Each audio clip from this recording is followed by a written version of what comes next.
record, Jade. Who let the dogs out?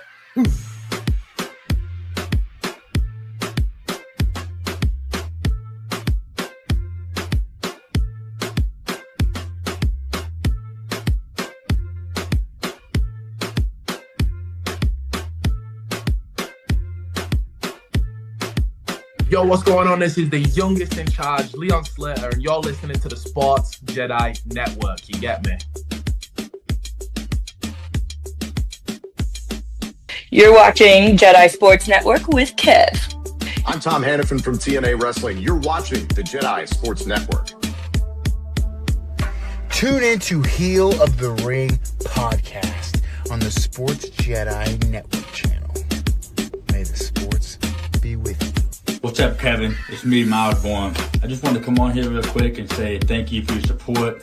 I really appreciate it, and the fact that you're there every Tuesday really means a lot to me. Hey guys, this is Elena Black, and you are watching Sports Jedi Network.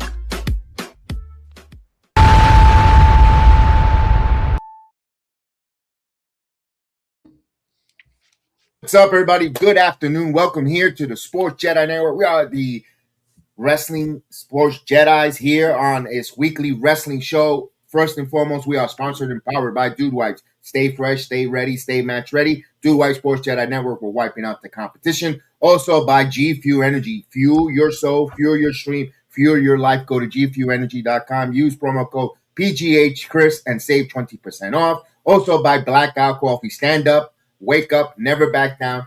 Blackout Coffee and the Sports Jedi Network. Use my promo code SportsJedi20 and save 20% off. Devin and Lang, thank you so much. Use that promo code Courtney O'Shea and save 15% off. And Yumba Jewelry for all your accessories. Go to yumbajewelry.com. Also use promo code Courtney O'Shea. Gentlemen, good afternoon. I'm going to go around the horn. We're going to go to the man with the hard-hitting truth. Haas Knuckle Brew, good afternoon, my friend. Good afternoon, everyone. And everyone knows it. It's time for your weekly wellness check with Haas. Have you washed your ass today? Have you moved today? Have you made you some money today? If you have not done those three things, please get to them quickly while you're watching the Sports Jedi Network. I'm here with you. The Haas loves you. He cares about your mental, your physical, and how you smell. So take care of yourselves, and let's have some fun today. Let's go to the sharpest mind all the way in central Pennsylvania. PGH Chris, good afternoon, pal. Oh, we're going to have some fun today, boys, aren't we? It's going to be a fun one. Shout out to everybody here on this Saturday and this Father's Day. Happy Father's Day to all the dads out there. Kev, happy Father's Day to you as well. It's going to be a fun one. A lot of stuff to talk about. And I think, myself and a couple others have been waiting to talk about this when they can. And, a lot of things going on with TNA, Forbidden Door. You guys see in the title, we're going to talk about it. And I'm ready. Yeah, let's get right into it, man. Let's talk about TNA, Total Nonstop Action. You saw our intro videos of the many talents, and that's just a small amount. Now we would have a 30-minute intro video of all the talents that we have talked to with TNA Wrestling, from Frankie Kazarian and Mike Santana to Carlos Silva to, Steve Macklin, so forth, and so on. We're very humble and gracious to talk to them. So this is going to be something near and dear to our heart, because we have had the opportunity to have these conversations, not on record, but off records with these talents. I'm meeting them all across the board and seeing what's going on. And we had to ask this question: are they in trouble, or is this a hard reset? With the news coming out as the head of creative, Tommy Dreamer, has been asked to partly mutual part ways with the company, then followed by Tessa Blanchard going back to CMLL, choosing CMLL over the TNA commitments. But prior to that, Steve Macklin leaving the company. There is a massive numbers of exodus going on throughout the company. And we saw what last year, how everyone was rallying like a strong length of chain. And now we're seeing a little bit of a dissension or disintegrating of the chain, where instead of growing to another level, which they are in great expectations, there is more criticism, more negativity, more heat towards it. And I begged a little bit of the difference, Chris. I want to get your thoughts, and I want to go on a little bit of a timeline, if you allow me here this afternoon, guys. Yeah. Yes, absolutely. I'll try not to be too long right now because we got a lot more to talk about. I'm just going to give you guys the simple version. We're going to go through some timelines and try to break this down as best as we can, so we're not all over the place. I'll start off with just a general thing here. The question, are they resetting or are they in trouble? Depends how you look at it, because this isn't the first time that they are going through a process like this. But the reason why people maybe could see the idea if they're in trouble, we were there. Well, and I hate to keep bringing that up and sound like a broken record, but we were there, we saw it, and you can tell generally when they were getting ready for the AMC deal, when interviewers would ask, how is this TNA locker room rallying behind this brand? You would hear people say, Frankie Kazarian say on our own show, guys who've been there for a long time. I've heard Eric Young say this. Most united they've been in a long time. So how come you get to where your goal's at? TNA always, they set themselves a goal.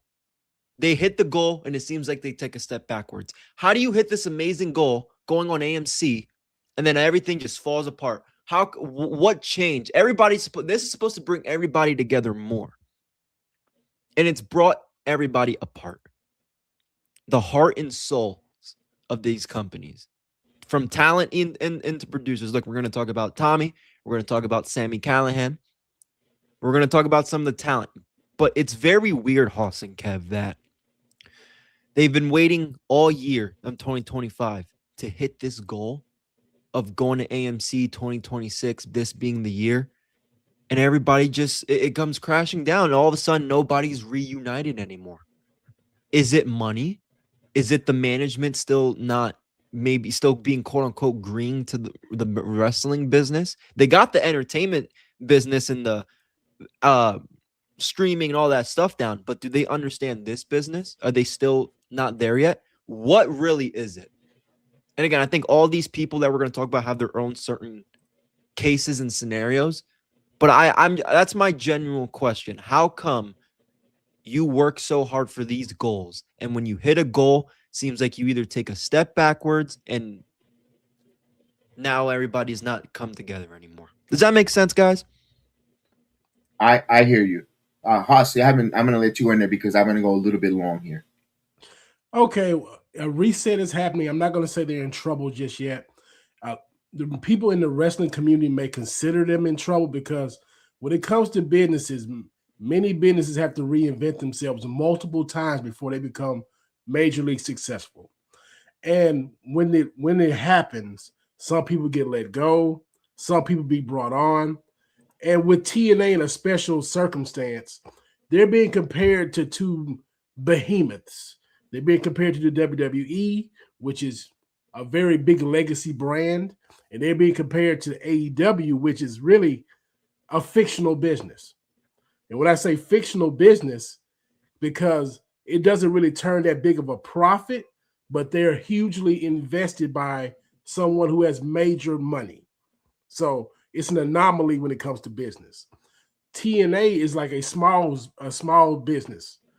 You know, when people get small business loans to get their businesses up afloat, this is what TNA is doing. They have to liquidate a lot of things that's going on because you got people that want to leave ever so often because they get better contracts or the contracts are more short term. They are getting to the point to just say, we're going to have the same rotation of wrestlers, maybe 25 to 40 of them. That's who you're going to see mostly, and they won't leave. They're locked up. They're going to be here with TNA every episode from now on, and they're trying to stem the people that keep wanting to leave. They're like, okay, go ahead and leave. Go ahead. We can't pay you what you want. We can't give you the TV time that you want. So go ahead. You get your release. So I think they've gotten to the point with the people with the talent that they're going to have on a weekly basis. Now, when it comes to managers, with management, they're getting to the point of like, we have to have supreme booking. We can't pay top tier talent, but we must have top tier booking. So Tommy Dreamer, you couldn't give us top tier booking. You have to go. Now with Sami Callihan, what's going on with him? I can't really say too much about that. Maybe he should have gotten propped up. They've been talking about Road Dogg coming in. We'll see how that goes. But their plan is we're going to go with our consistent talent, the young up-and-comers, our veterans that's been here a long time, and we got to have great booking to keep our show, keep the show going. So I'm going to give them a year. I would give them from Slam this year to Slam of next year. If nothing improves over a year, they are in trouble. But if the show does get better, I mean, incrementally, like maybe it's over 200,000 per week, it may even perk up to 300,000. We'll have a different conversation. But I would just say, in the terms of like of a draft, they're on the clock. They have a year to get this together before I get my shovel out and just say we're burying TNA. So I will give them a year. We'll talk about this time next year. For me. Fair enough. I want to go a little bit I want to get in our wrestling DeLorean and go back a little bit of time and start looking at how things in my perspective. This is all out of my point of view and my perspective. Now I don't expect you to agree with everything I'm saying or my thought process, because my thought process makes me BX Sports Jedi Kev. And I want to express and elaborate where my thought process and where I'm seeing this currently right now in the landscape of TNA. I'm going to go back to the year where TNA changed from Impact Wrestling and they made a big name change to TNA. They invested a lot of money in going back into the name of TNA, rebranding of the titles, of all the titles, new designs, a feel-good moment. When then the January comes around of 2025, if I'm not mistaken, where they added the collaboration of WWE coming on board to collaborate, and then the names comes up that Scott D'Amore made an offer to purchase TNA, and then after that they unceremoniously just removed Scott D'Amore. And I know me and Chris were like, "What the hell they're doing here?" So now looking at Vic as a quarterback or a Monday morning quarterback looking from the outside, could it be that they kind of leaked a little bit to Scott D'Amore that they're thinking of possibly renaming to TNA and putting it on the opportunity to sell, where Anthem Sports say, you know what, we got as much as wrestling business. Wrestling is hot right now. That the commodities exciting when it comes to all wrestling from the independent scene is hot right now. Maybe we should, and maybe it's Anthem Sports, maybe we could make a profit here of selling TNA at that time. And the more making a leak, kind of leaked something, and they got rid of him. They bring in Carlos Silva in. No one knew who Carlos Silva was. Everybody thought this was doom and gloom. My God, this is the most worst thing. Scott D'Amore, TNA is going to suffer. What kind of a change is that? Where do they have their heads in their ass? Then Gail Kim gets released, mutual parting ways, and we're like, what the hell is going on? But then things changed around. We saw where Carlos Silva came on, and you saw the booking, the talents, the collaboration with NXT, having Joe Henry being seen on the CW network, and having them part of the pay-per-view, allowing the title to go to the hands of an NXT wrestler, Trick Williams. The grand scheme of things of seeing the working relationship with the WWE, how Slammiversary this time last year was the hottest summer ticket. It wasn't SummerSlam 2 nights in New Jersey. I want to argue anyway. I think, and I want people are going to say All In Texas. Yeah, you could say that to a degree. We could. It's semantics. But TNA felt in the Northeast more important than the SummerSlam 2-night event. It felt to me. And then seeing how that transpired into, again, seeing TNA getting excited with all the people in the UBS Arena. That was their first major stadium where it's an NHL or NBA playing teams playing, where they sold out the arena. Now, we could see Carlos Silva looking at that and go, wow, we got some momentum. People love being here. They look at the sponsorships from the A game, from the sponsorship with the Sangrias, all the different sponsorships, the media, the fair and fanfare, the love that TNA received at that UBS Arena at that point. And then the booking decision. This is where Carlos Silva has nothing to do with the booking decision. Having Mike Santana not go over New York City, when we said this time and time again, and we're going to sound like a broken record for the 50,000th time, that was the wrong decision, because you had a lot of nuanced fans who were just there because of the flag and the representation, would have been TNA fans to watch, and they could have more and more eyeballs. But you went that direction. Then what hurt it, because here's the thing. Carlos didn't say nothing. I'm new to the game. I'm not going to watch. This is my perspective again. Bear with me. Then you go to Boston. where they go to Boston. It felt like the Bound for Glory show was only catered for Bully Ray Dudley and Team D and the Hardy Boys. You know what? Oh, but we'll get more people. This is Tommy Dreamer probably thinking, or maybe this is an excuse. Well, but we're gonna have them there, and there are gonna be more people to want to see that nostalgic send off, and then we'll crown Mike Santana champion. Where we're supposedly getting more eyeballs there. Boy, did that calculated mistake backfired on them.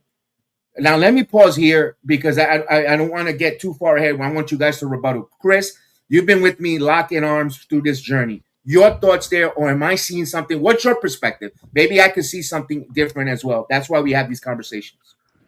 Yeah, I mean, going back real quick to the Scott thing, I was a Scott D'Amore kind of guy as well, because he brought that feeling back to TNA. Again, TNA should have died a long time ago, really, with Dixie, but TNA should have really died in that 2016 to 19 era. It should have been the end of Impact. But Scott D'Amore, he ran things a little bit. He was giving the AEW partnership, with which we could talk about, you could talk about how that went, but at the end of the day, he brought kind of a partnership with a major company, because at that time, no chance in hell WWE was going to do something like that, right? So he tried that. He got some of the big New Japan guys to come on. He was putting some big matches. It really felt like that TNA spirit. And then he brings back Nick Nemeth, who's one of the best. I think so highly of Nick Nemeth. If you guys go back and watch the TNA coverage, you know how I feel about him. He goes out there in their first Hard to Kill show as the TNA, under the TNA rebrand, and really, he takes his shirt off, has the TNA logo, boom, and then all that stuff Kev mentioned. It's tough because it feels like that now, but it's a little bit. TNA is bigger than it was back then. When Scott was doing that, like it is. They got TV deals. They have major people behind the scenes.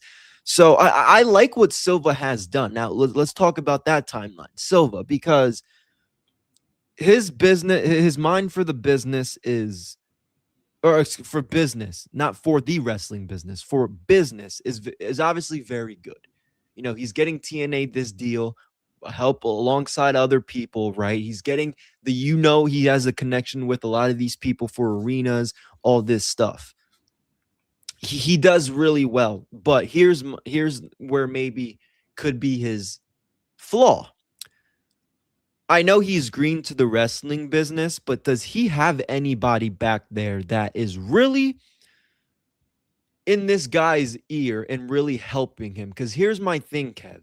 Right now, with Tommy Dreamer and when he goes on Busted Open, I'm not going to get too ahead of that, but this really sat with me. My boss. Which he is, but let me hear. I had a conversation with my boss. I understand he's your boss, but Tommy knows the wrestling business more than Silva. I think Tommy Dreamer, and again, this is just a personal prediction, personal thought that maybe from what I've seen on TV. I don't know this to be true. I could be totally wrong. Let me rephrase it. I wonder if Tommy Dreamer or any of these guys, Ace Steel, any of these guys backstage really, hey, Silva, we can't do this. I understand you're the boss. You're calling the final shots, but listen, this is why, yada, yada. I don't know if I don't know if any of that's going on. I hope so, but it doesn't really seem like it. And Sami Callihan kind of said something like that on his podcast. I don't want to get on the podcast. I don't want to get too ahead, but I like Silva. I think he's phenomenal. He's the best thing that happened to TNA in a while.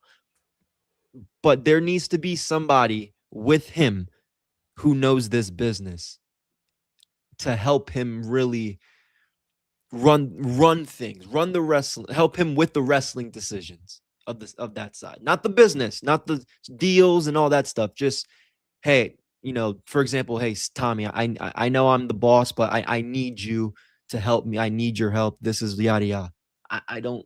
Who knows if any of that's going on? I wonder, Kevin. I want to rebuttal to all that because you're making good points, and I want to rebuttal to this because that was part of my timeline. because I think, to me, when it comes to those people that are no longer there, they lost their cachet, they lost their equity with Carlos Silva, and that's why I want to explain it. Tommy Dreamer, to me, lost his equity with Carlos Silva. I think he trusted him in the very beginning. He gave him and hands down, and everyone that's no longer part of the company. And that's why I wanted to explain the timeline and what, from my perspective, and what I'm seeing when it comes to TNA, because you saw how, let's be honest, their biggest show of the year was Slammiversary. I don't care what they say; they could fudge the numbers. That Bound for Glory was epic. There was more people. Bullshit. There weren't that many people in Bound for Glory. This was Tommy Dreamer catering again to Team 3D and helping the nostalgic with the Hardy Boys. Because when you hear Bully Ray go on Busted Open and say, "Oh, I gave the main event to Mike Santana," and no. Once your TNA World Title should always be the main event or your X Division. Again, I love the Hardy because they're the big reason why they've joined the house and why people want to get there. But it wasn't a big demand that you needed to see 3 Team D and the Hardys being your main event. Then there should have been you know what? That should have been a separate. Again, I think that lost equity there. Then coming out of Bound for Glory, that's 6 weeks off. And then then you go to creative when this is what you give me after we're off 6 weeks. The epic, my world champion that I'm seeing people going bananas in New York City, that sold out Slammiversary, that people are going bananas, loses the way he lost. The stupidity of that creative, where everybody, instead of feeling good and wow, TNA, what a resurgence. They just announced a television deal. They're going to start a new TV deal in January. And creative, you do this, you'll make the champion lose in the most head-scratching, dull way in Full Sail University. And then Full Sail, people were like, the place was dead. The place, I was there. Not that many people there. Great, thank you that they opened the door. I had a phenomenal time being there. But it wasn't as packed that it should be. And we talked about not marketing correctly to the demographics in Orlando, Florida, of Puerto Ricanos that live in Orlando. You sent our Puerto Riqueño champion in El Paso, which they think could work there. Then you get to AMC premiere. All the fanfare, all the love, everyone, all they talk about how bad the first episode, after the first hour, it turned terrible productions. Carlos, again, is that Carlos Silva's fault with the productions and the bad booking? When he's trying to get TV deals and make money and get the television deal for $15 million a year. He's doing his part, collaborating and getting sponsorships and doing the business side. But then the creative, then you get into AMC. You're starting to hear other companies, they got more money. Talents are free agents. Other companies are outbidding them. What is Carlos Silva supposed to do? He has a boss above him in Anthem Sports that gives him a budget. Now things are coming out that they have a debt, that they're using the AMC money to pay some debt. So he's a businessman. This is a man who didn't come out of the street like a Dixie Carter with a hedge fund or whatever she came from. This is a guy who worked on the Dick Emerson in the Olympics. Part of the Major League Wrestling, fighting wrestling, became PFL. Invicta Sports, the tennis. This guy knows about combat sports and knows about live action television, combat sports television, what it takes production-wise. You don't think that bothered him to seeing the technical camera issues and the product issues, that they had talent that or staff that was in place from the old regime when he took over, making these mistakes? It's 2026. You're trying to get to, he wants to get to another level. He told us on our show, he has 30, 60, 90-day goals. He has short-term goals or 9 months goals that he wants to grow and get better. It kind of seems like it was going back. You don't blame him going and talking. They've been, even Bully Ray said it yesterday on Busted Open. It felt safe. It felt monogamous. Callihan says, the Slammiversary build was very underwhelming. How is that Carlos Silva, Haas? How is that Carlos Silva? I'm asking you this question. I don't blame Carlos Silva on it. What I will say is, I believe the whole shift is going to a younger demographic, and they're going with cheaper labor. And that may sound bad, but follow me on this one. If we follow the re-signings here, you see who they re-signed. They re-signed Trey Miguel. They re-signed Allie. They re-signed it was another lady they re-signed too. Tasha Steeles. They are bringing back the veterans that come back for a good price, and they're re-signing the younger talents to try to sell to AMC. Because TNA, this is what TNA is going to do. They're trying to get the 18 to 40 demographic. That's the biggest one. They can't sell you wrestling like WWE and AEW can, where they can go buy all the new veteran, where all the veterans is our free agents and come watch us. They got to make new talents into stars. They really have to do that. And with doing that, that's why they restructured the whole management room, the whole creative room. They're like, hey, we gave 6 months to our old regime. You got 6 months now to show us what you got. Because I have a question. How long is this AMC deal? How long is it? 2-year deal. Okay, sense of urgency. This is what they are selling to everyone. We have to get these numbers up to a respectable place. We were at 200,000 consistently for about 2 to 3 months. We need to get back to that threshold every week. We cannot be dipping to 175. We cannot be losing the fan base that we brought in January. So, Tommy, you have to go. We love you. You're all over the place, but we have a sense of urgency that we have to keep going. We cannot keep being consistently declining. We have to go up. So they're gonna bring in they're gonna start pushing the Atlanta Blacks. They're pushing Trey Miguel when he comes back healthy. That's why you brought Allie back with Rosemary. They're going for a certain demographic, and they're gonna go hard at it. They're gonna TikTok the hell out of this because they want that younger demographic, the new wrestling fans. The old wrestling fans, the ones that's been grandfathered in, the people that say LOL TNA every time you get on the internet, there's no winning these people over. They're not coming back. If anything, they will hate watch. You want to get their friends that don't watch wrestling on the regular. You want to make some casuals into TNA watchers because WWE is turning people off. AEW is turning people off too. I don't care what a sicko says. Some people do get turned off by AEW. Everybody doesn't love it. So TNA is trying to bridge the gap. So there is that sense of urgency. That's the biggest thing. And Carlos Silva knows that. And he's going to be what's the best way of saying it? He's going to be the figurehead of the sense of urgency. All right. I think Carlos Silva has nothing to do with creative. I don't think he has any. This guy needs to go over. That guy go over. But I think he hears the online negativity thrown his way. He goes, wait a minute. All I do is come in here to try to make this grow and learning your world, your business. And I turn on X and he gets a lot of negative hate online for no reason, like to attack him just by the way he looks. Why? Because he's running a wrestling company, or he's trusting. That's why I think the moves were made, Chris. Your thoughts? Do you think he's involved in creative? No, I don't. I think Tommy was the main guy behind all of that. The one thing I would say, there's no way he, even as a casual, right, who's learning what wrestling is, there's no way he wasn't thinking that Santana should have gone over. I think he solely trusted Tommy with the creative because let's be honest, dude, Silva was walking around that building all night. The thing was Mike Santana. I'm going to be honest. If I was Carlos Silva and I was walking around the UBS arena, let's say they already had that plan, Kev. If I walked around and I saw what was going on, I'm sprinting back to Tommy Dreamer.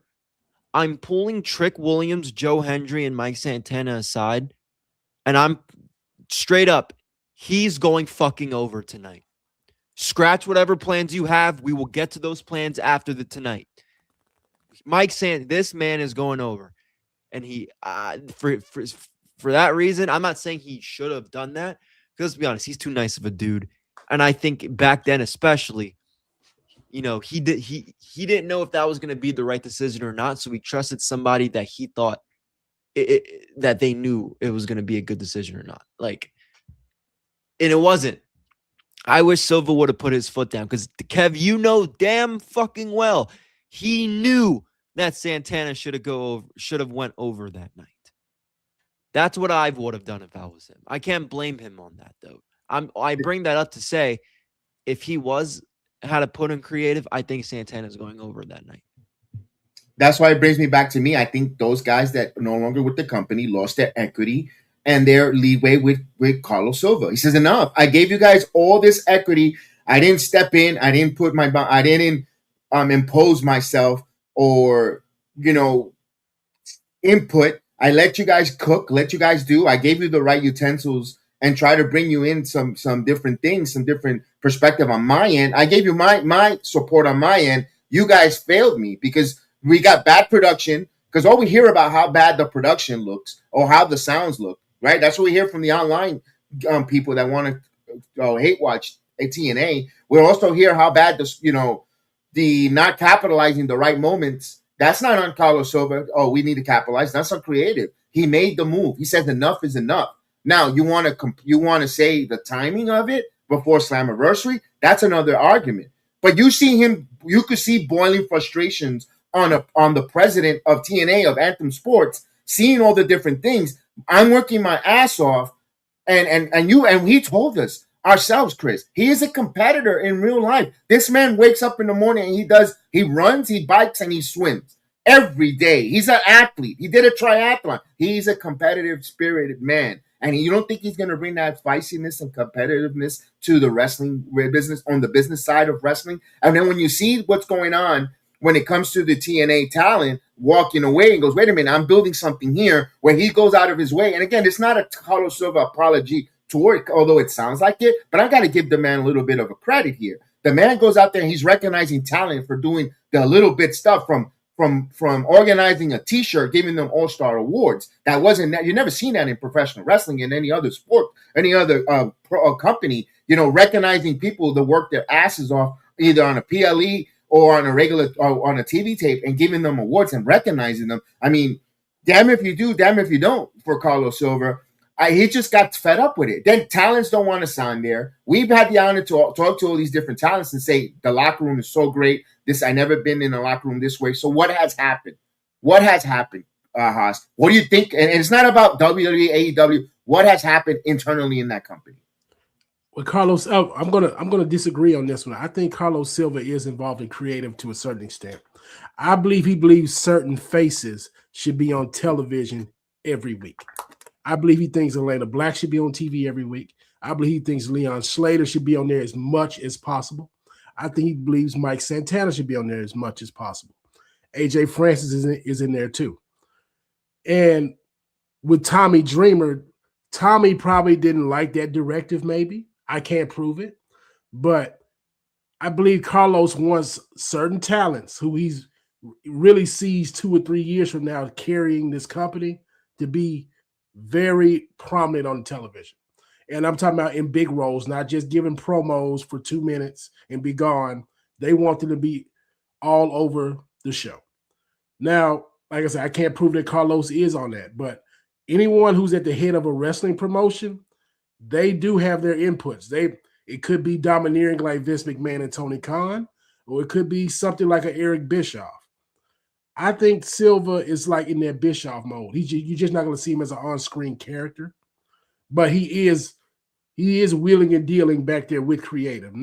Not with the strength of Vince and Tony, but he still has his blueprint on that. So I'm with that. But TNA in a nutshell right now, it's all about reinvention. And I know a lot of people probably use that word a lot with TNA in the past, but we're just in another mode. In 2026, you have to reinvent yourself again, just like many other people in other avenues of life. You have to keep reinventing. TNA is right there. And with wrestling, people love nostalgia. They love consistency. And as we see in the wrestling community today, consistency is not really there. It just depends on how strongly you are backed with these promotions. And TNA doesn't have that much backing as others, but it has time to get their equity up, as you said. Chris, your thoughts on that one? I could agree to a degree, or because I think he knows who his big time players are on the brand. Obviously, the Hardys, Santana, Nick, I could agree with that, but I don't think he's dictating the outcomes, if that makes sense. Like, I agree with Haas when yes, I want this, this, and this, and this. AMC, he's probably relating the message from Tommy, right? AMC wants this, this, and this. It's just Tommy's job to use them properly. In my opinion, that's how I see it. But I agree. I agree that Silva has the people he wants, but I think Tommy's in charge of their outcomes. I think Carlos Silva, the people that he wants, he takes to the AMC up front. Marketing, face of the company. I don't think he wants to dictate. I don't think he's the one that says this guy needs to be in the main event in this one, because you see Dreamer all over the place with different main events and different segments. If that was the case, they would have, no, there's been times when Mike Santana just was the opening match 2 weeks ago. Not this Thursday, past Thursday, defending his title against Evan Young.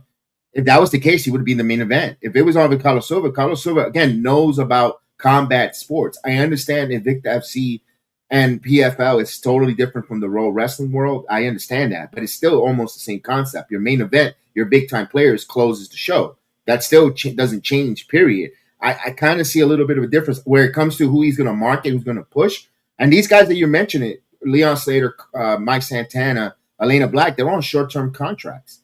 Is it wise to really push them all that to you? So then you're selling them to your competition? I asked that question also. That's why I'm like, I don't know if he's really involved in the creative that way, but I could understand that. I could see your point of view. I could understand your point of view. And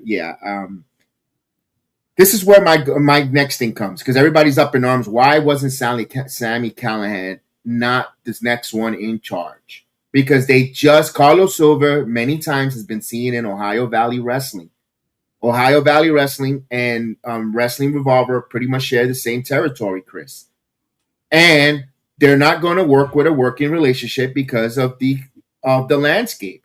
Maybe this is why Callihan ain't there. This is just me speculating. If they're working with OVW, and that's going to be like a lower brand, or bringing in younger talents from that brand under Al Snow's tutelage, it ain't going to work with Ohio Valley. It's like you're working with competition. Look, right now, we're talking about TNA, and AO Productions decided to go live to counter-program us. Just now. They never go on Saturdays at this time, but we go on. All of a sudden, they have an itch in their ass to talk about TNA as well. And that's the way AO Productions is a glazer. He's the Aaron Loves Wrestling. AO Productions is the Aaron Loves Wrestling of TNA Wrestling. That's the best way I could put it. Oh, everything's perfect. Everything's perfect. Shut up. Look in the mirror. But they decided to go at the same time as us. We always come on in this time on Saturdays. And about TNA Thursday Night Impact. What happened? Because they can't take when people criticize TNA. That's why I brought that up. Yeah. He's a fucking glazer. Yeah. Let's stay on track. Like I'm gonna take the advice of my captain, Jalen Brunson. They don't deserve to be talked about. They don't talk shit to be talked about. I'm gonna take advice from my captain, Jalen Brunson, who's the MVP of the NBA Finals, and 2025-2026 NBA champion, who beat the Spurs, by the way, in 5.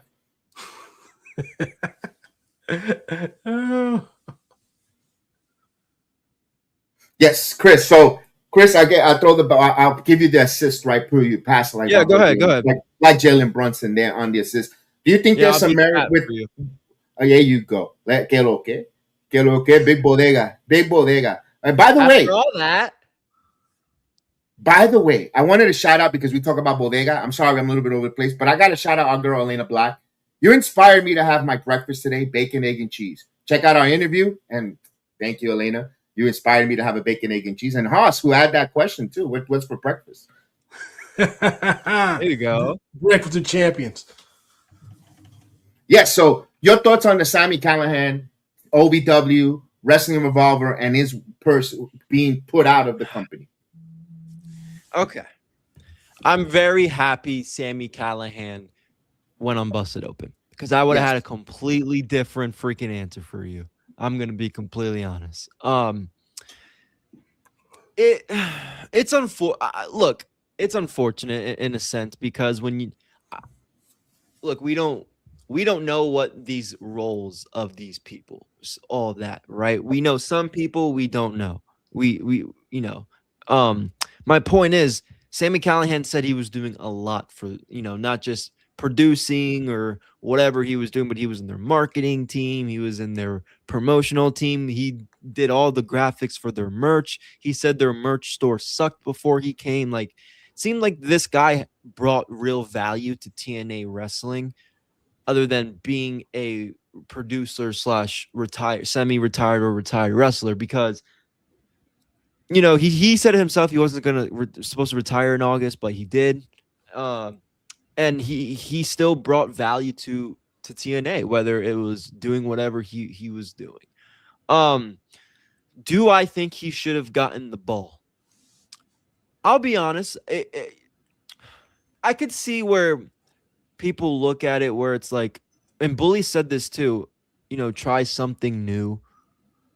And I although I don't like how he brought BDE in the TNA, I think Sami Callihan understands this generation or this new way of booking wrestling shows, because he even said it to Bully, and that really stuck with me. And that's kind of why I changed my mind, where it's like, I would have liked to see what he could have done maybe for the rest of the year.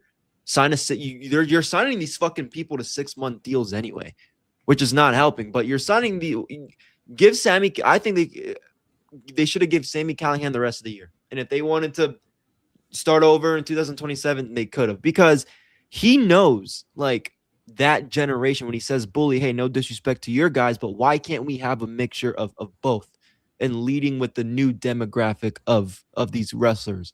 I would like to see that, because we see it in AEW, at least for, in my opinion, where it's like, yeah, they got their homegrown talents in their main events. I like that. But let's be honest, for a long time, it was fucking old ex-veteran WWE guys. And, the WWE people are, they're, whatever. TNA, he could have probably made TNA the place where, like, young guys like myself think this shit's cool. Because Tommy wasn't doing that. I think he just would have brought in something a little bit different.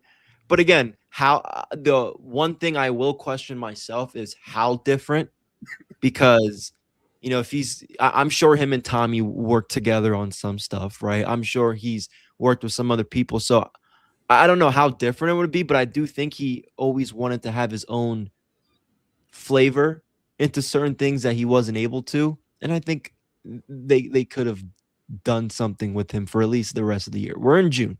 You could have given him until December, right after Christmas or something, if it wasn't cutting it.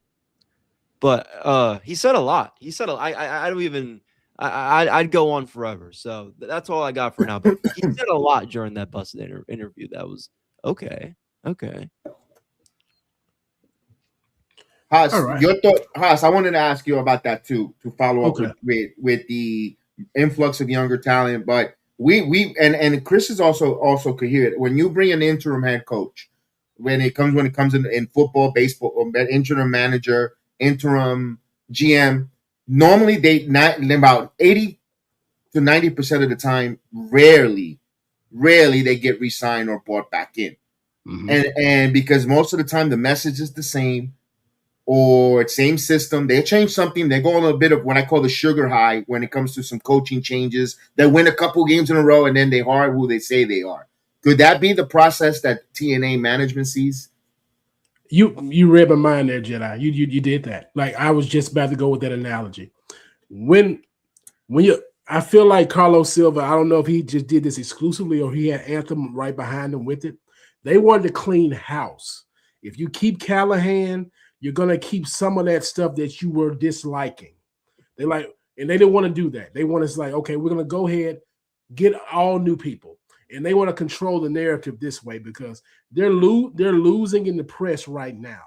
So if they brought Callihan on for those 6 months and they got rid of him at the end of December, they lose the press again. You can't do that. TNA can't afford to lose press. So they say, we'll take the small L right now for a bigger W later. So we're going to get new people. We got a new direction, and we're just going to just go full steam ahead. So I can back that decision. There's not okay, this is an AMC program. There's a big quote from Breaking Bad. No more half measures, Walter. People who watch Breaking Bad, they know what I'm talking about. This is a full measure. Carlos Silva and Anthem said, hey, we're going very new. We got a new message, new ideas. We're going to be pushing new people. We can't be having the old regime still leaking in ideas into a new way that we want to go. So yeah, I get where you're going with that. No, they went no interim right here. We're just going brand new, baby. So that's the way they went with it. Yeah, I see the way I see that analogy there with them going forward. Chris, your thoughts? You think that analogy? I'm on board with the way Haas is seeing it, Carlos, bringing people he trusts from the very beginning. I don't blame him for that. Because again, interim, that's where I think same if they didn't, it's tough because when I think of intern, he's there for a cup of coffee until they find who they want. I would have liked him to be there for a cup of coffee and then bring in who they want. But look, if they're gonna bring in who they want right away, that works with me too. So on this one, we're just gonna have to wait and see. But I feel bad for him, I guess. Business stuff aside, because he woke up expecting, the promotion he thought he was gonna get, and look, we don't know exactly what he's done. I know he said a lot that and that, but it seems like he was really dedicated to trying this out or whatever. So for him, I feel bad that he didn't get to try it. But I mean, I also understand. Can I give you this rebuttal? Hey, Kev, I got a word too. Okay, you go back. We're gonna go back to the interim what we are following here. When you get when people bring in a new president or a new general manager, they usually bring in their own people. Most times they usually don't bring in the old regime with them. I believe Carlos Silva had this card in play when he came into power already. He like, okay, I'm gonna give Tommy a leash, and if I feel like Tommy's out of pocket with me, I'm gonna play my card. And I think Carlos Silva, he waited a good long time before he played that card because he was new and he did not bring in new people to run creative. This is his card now. So when everybody talks about Carlos Silva on the internet from now on, it is going to be on him because these are his people now. They're going to be labeled his people. Tommy Dreamer wasn't his people. Now, whoever comes in to do creative and all the other stuff, these are going to be Silva's guys. So he's going to eat the blame and he's going to reap all the benefits if TNA goes up. Well, to be fair, Scott D'Amore was head of creative. And Tommy Dreamer was head of talent relations. He wasn't part of the creative. He was part, and Gail Kim was also a producer, head of the Knockouts division. When they were let go, Tommy got elevated to promotion, similar to what Delirious is being done right now in the brand under Carlos Silva. So he's still keeping people that's been there that knows the product and knows the ins and outs, the storylines that they're trying to tell on a week-to-week episodic television. But he's going to bring in another set of eyes from the outside. We'll find out. We'll talk about that in a moment. But I wanted to talk about this here, which is going to go. I'm going to Chris because this is near and dear. When TNA decides to tell talent, and Carlos Silva said "basta ya," when I mean "basta ya," enough is enough. Where they made Tessa make a kind of an ultimatum. You're going to be full TNA talent, or you're going to be with CMLL booking. Especially where you see there's a line in the sand being drawn across professional wrestling. Either you're part of the team All Elite or your team Fed. That means you're going to collaborate with the Fed market or you're going to collaborate with the CML. Similar to what AAA and CMLL has done with the Mexican talent in Mexico. It's now being bought in the United States. For Tessa, we kind of understand her picking CMLL. Chris, this is your girl, my too, but you're more of a big favorite with her. You got to meet her in Slammiversary on the softball game. And give me your thoughts, man. It's sad, but I want to hear from you. Look, first off, guys, go check out her video. She explained the whole thing. You got hear from her on really why she did what she did. This is just my opinion on it. You can't blame her. I would have done the same thing. Her life's in Mexico. Her husband's in Mexico. They love her in Mexico. They've embraced her very well over the last few years. Mexico gave her that opportunity when she thought maybe her career was over. So I don't blame her. They're paying her more. That's the big thing. That she obviously wasn't going to say, but that's the reality in my opinion. She was getting paid more. They were never going to she's in the mix for the CMLL women's title right now. Kev, you know this more than anything. I've been saying for 2 years now for her to get the TNA championship. It's never going to happen. I accepted it when I saw her on the pre-show at Genesis this year. And that's 6 women. I accepted it. If this is what she's doing in TNA, I see nothing for her here. It sucks.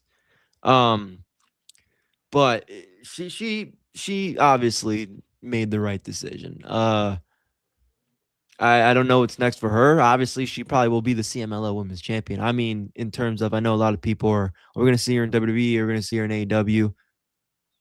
I know never say never. And this is where some of us might disagree. I don't think either company wants the backlash that Tessa Blanchard comes with. Maybe Tony Khan, because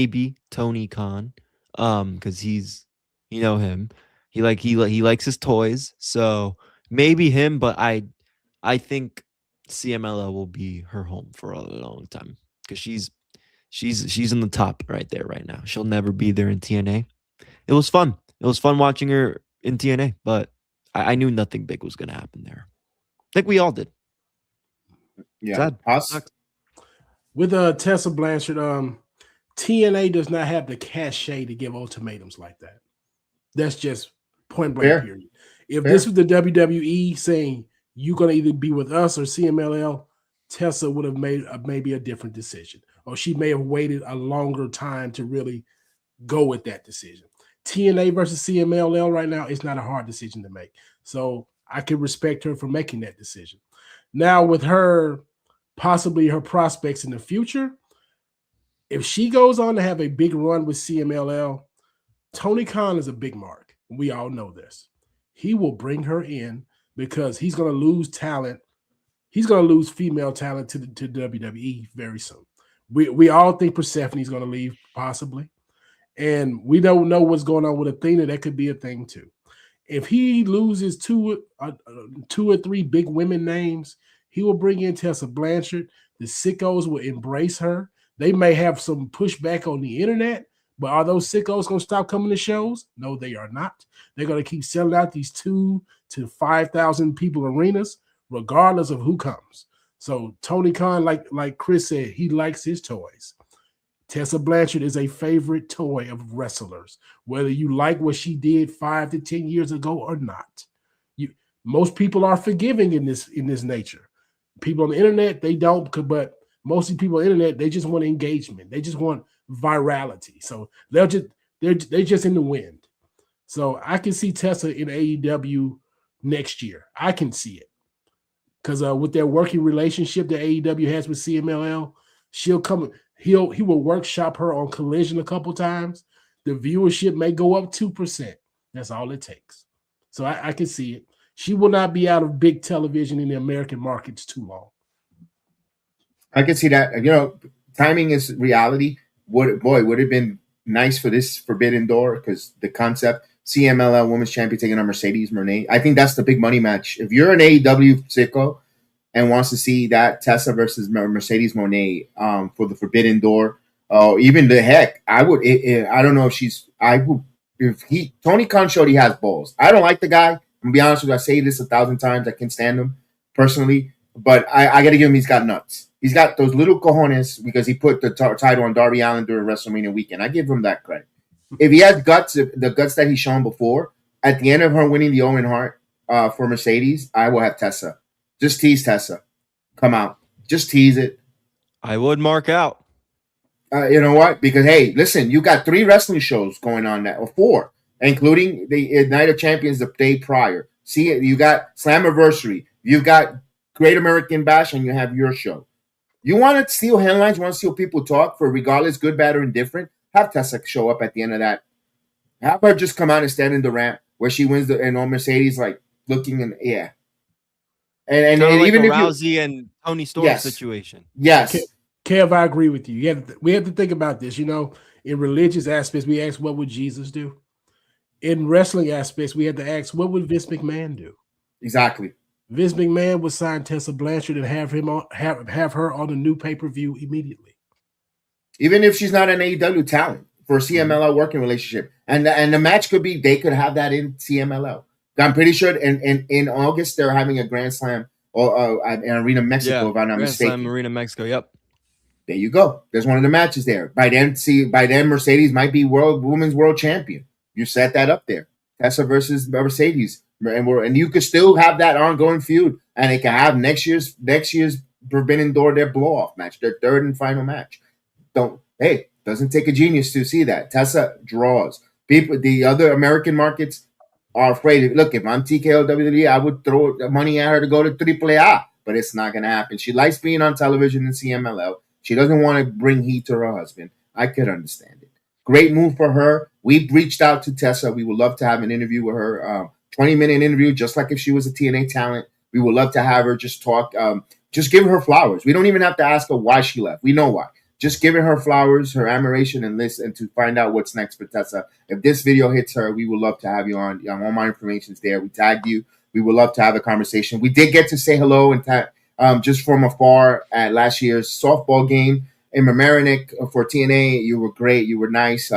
We wish we would have more time to have a conversation with you, but no, we would love to have reached out and video-wise to have that conversation with you, Tessa. All safe space here. Everyone has a checkered past, and that's in the past. We're talking about the present into the future when it comes to Tessa going forward, in my opinion. Which leads me to another talent that we heard of this week. By the way, shout out to Famous Davis for his interview with Steve Macklin, who is currently the Boca Raton heavyweight champion, who has a matchup against Matt Riddle in August at SummerSlam at Boca Raton Wrestling. Check out that interview here, whether it's on Famous Davis podcast or on X or on the Sports Jedi Network or anywhere you hear your audio platform, Sports Jedi Network. He had a conversation with him. I believe it's sponsored by W Energy. Yes, get your W Energy and check out the interview. Definitely going to want to have a code W to watch that on that great interview there by Steve Macklin. Now, Macklin no longer part of the roster. He didn't really get into it, but he still talks highly about the locker room.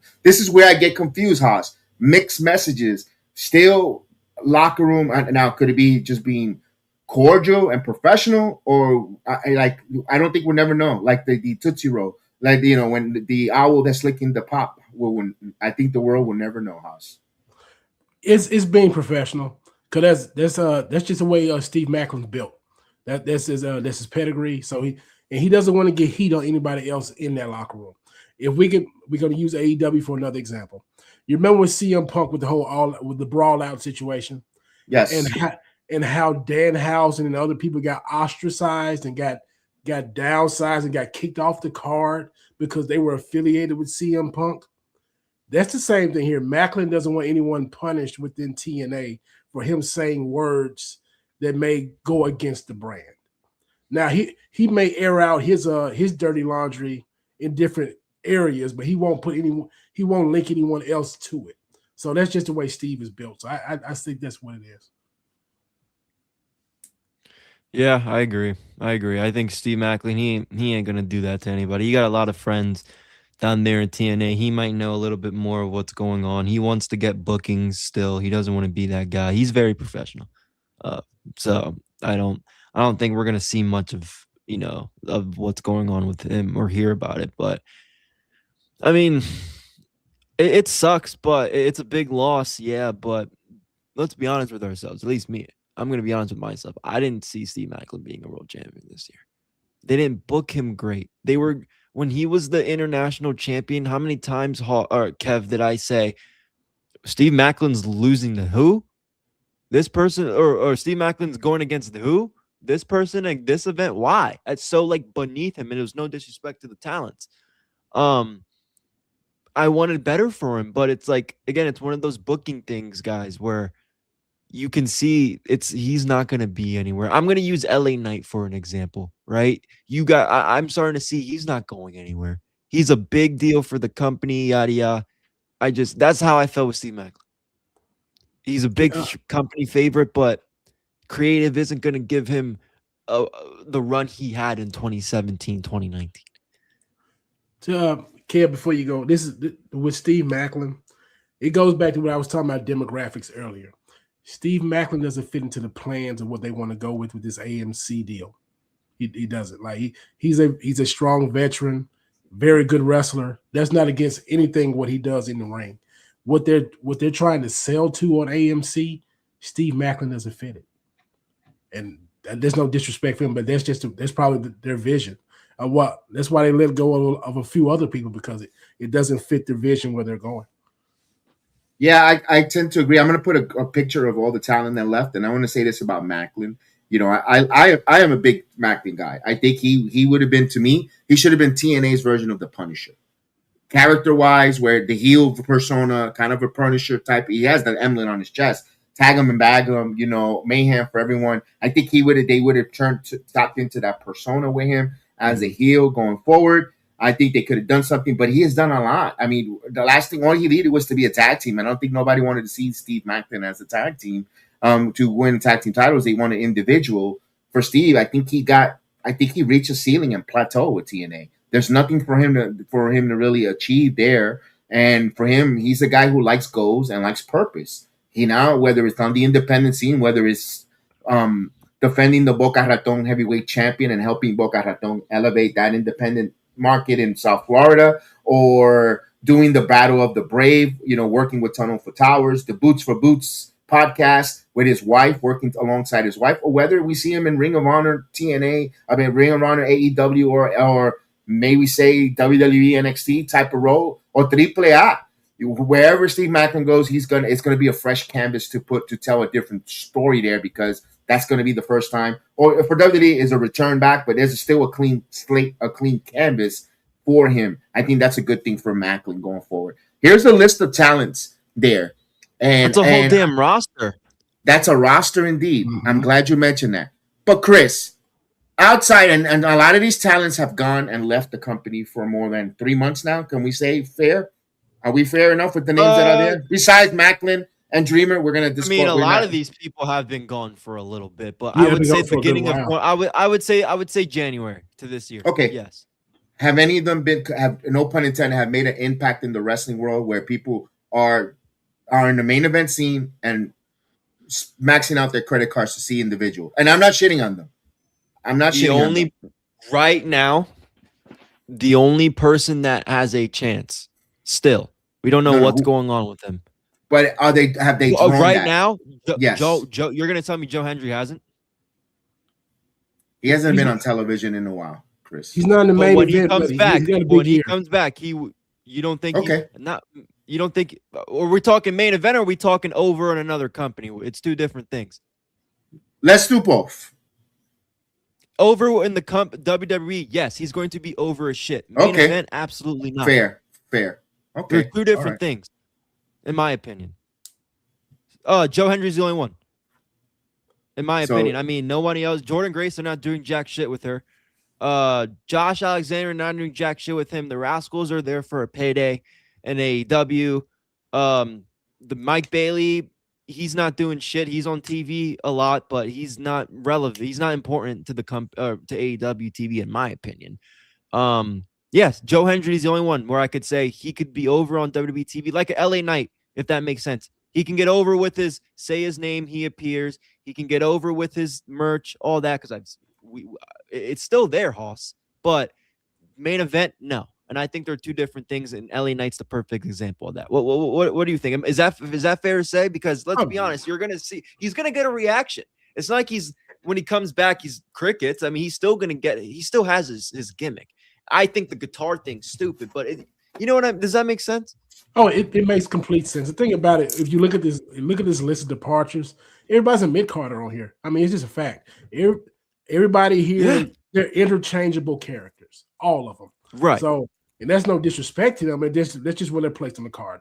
The only one that had potential to be main eventers is Tessa, maybe Joe Hendry, with that Dragon Lee, possibly. Other than that, no, that's Laredo Kid. That's like Laredo Kid. Okay, my bad, Laredo kid. You look like Dragon Leader, man. My bad. They all Sorry do. about that. He has the exact same fucking mask on in this. So yeah, but other than Joe Hendry and Tessa Blanchard, everybody else has been replaceable here. So I can't be mad at TNA for that. And there's no disrespect to their wrestling ability, but as we know, it's in wrestling, it's more than what's between those ropes. So that they're all be replaceable people. And Hoss, going back to your thing, another reason why I mentioned Joe Hendry, he's the only one of that has fucking personality. That's not bland. Yes. Yes. He's the only one that has some type. Again, I might think some of it's corny, but if we're looking at the overall picture, I did it when I was there. This is over. Exactly. Yes. He's the only person in that list that has that's what I mean by, is he going to be in the main event, Kev? No. But is he going to be a main part of a show that he's on because he has fans? Absolutely. And Tessa's on American TV. She could be the only one. But right now, Joe Hendry, in my opinion, is the only one on that list that you can make a case. You know what? You know what's going to make strength to your case, Chris? The other day, because right now it appears like a pair of wrestlers, a bunch of wrestlers in the WWE are having visa issues. Whether they're in the United States, that means they cannot travel to the European or even to Saudi Arabia because of visa issues, not allowed in certain countries, yada, yada. They're having visa issues. That's why we haven't seen maybe Joe Hendry. Why are we going to put him on TV if we can't give him a payoff or extend his storyline? My point case taken was when Logan Paul returned in the sling, didn't you hear the crowd singing "Fire Logan Paul"? And Joe Hendry wasn't even nowhere near to be talked about. So you could tell, it strengthens your argument, Chris. Kev, Jake Paul posted a video of singing "Fire Logan Paul" when they were at dinner. Yes. And he even said Joe Hendry. He added Joe Hendry. Yeah. So dude, this guy can do anything with his songs. He's better than Elias.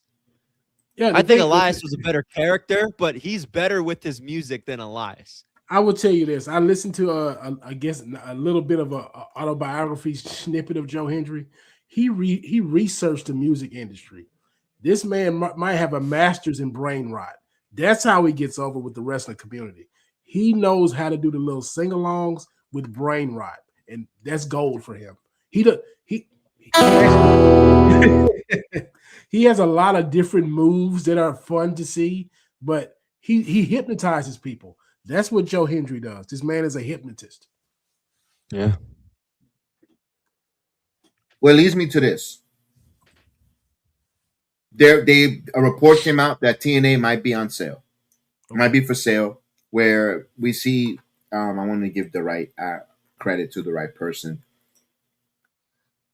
Blake Axe Embington, who is on X, says sources in TNA Anthem, Les Asper, who's the owner, has set a $30 million floor for a potential sale. This is TNA preferred price at $40 to $50 million range.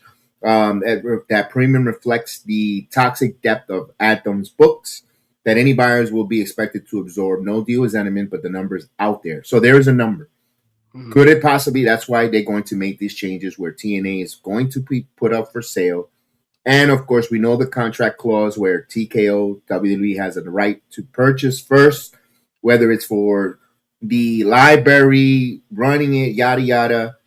Do we see in 2027 new ownership in TNA? No. Honestly, if WWE wanted to buy this company, they would have already done it. They wouldn't have waited this long. Like, their price point is too low for it to even care about a discount. What's $40 million to TKO? What is that? Like, it wasn't like TNA was valued at $200 million. Now they've gone down to 40. We'll buy them. No. If they wanted to buy this company, they would have been done it. So I'm not really going to buy those rumors just yet. Now, 3 years from now, possibly. 5, sure. Next year, no. I don't believe it. Chris, your thought? Yeah, I'm on the same boat. At least if it's not the WWE, because I don't even know why. What would they get out of it? I think the library is the only thing that's people would want right now. So I mean I don't know. Maybe like a year or something. But I mean, if the rumors come out, who knows who comes in and buys this company? But I don't think they're gonna sell it right. I don't think not in 2026. No. Yeah, that's true. That's true. That's true. But a shout out to Elite Impact Faithful Podcast 2027. You've been great in the chat. Appreciate you, man. Though, wanted to give you a shout out. We acknowledge you for the comments. I don't believe the news. It's the same guy who said TNA and NXT partnership was going to go end because of the AMC deal. Here's the one thing I'm going to play the devil's advocate. Bear with me on this one. I'll be brief. I think there is truth to this. But I don't think, like I know it says, why didn't they buy it? It's a drop in the bucket, 50 to 40 million, because they were waiting for the settlement of the TKO WWE suit. Where remember, once TKO WWE purchased this company, when it comes from Anthem and all their debt, it becomes public knowledge. It becomes public entity, public trading under the WWE umbrella. Now it becomes a publicly traded company, where now things are going to be known from who's running and who's behind on the financial debts. It becomes public records. Maybe they were going to wait. And also, how does it look for them where it felt like Vince McMahon facilitated that sale just for TKO or Endeavor at that point to now they're going to absorb TNA. I think there's truth to the rumor. I think WWE will purchase it. I think they were waiting for all this legal stuff where it comes with the stockholders merger and inside trading stuff to go away, to quiet down. And then I think they will purchase. I think they're going to purchase TNA. I think this is for us. We don't like it personally because we know certain people there that are, and think they might get replaced where we won't have access or accessibility. We're going to be told we're going to keep it a buck. We're going to keep it honest with you.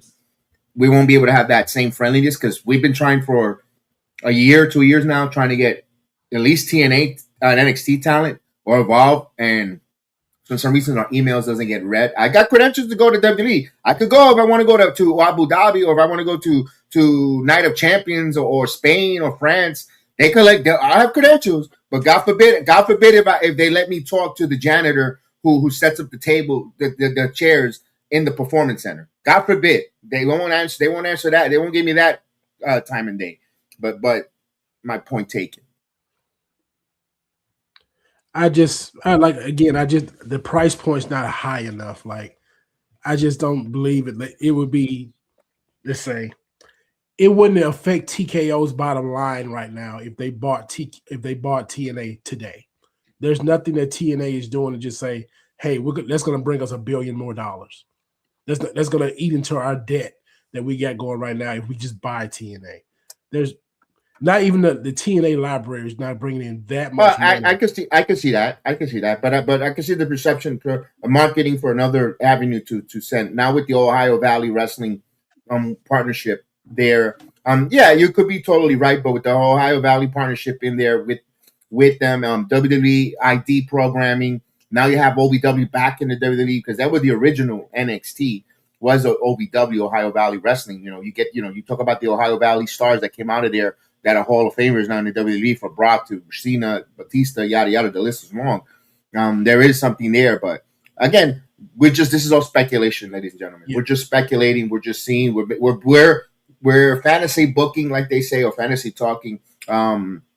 Again, when reports are out there, we have to address it. You can't sweep it under the rugs. You have to at least have that conversation. Is it fair to say? And another thing too, I know I stepped out for a second. Y'all may have talked about this. I believe the WWE is going to really put this AMC deal to their advantage. You're going to see NXT on AMC probably 2 times a month.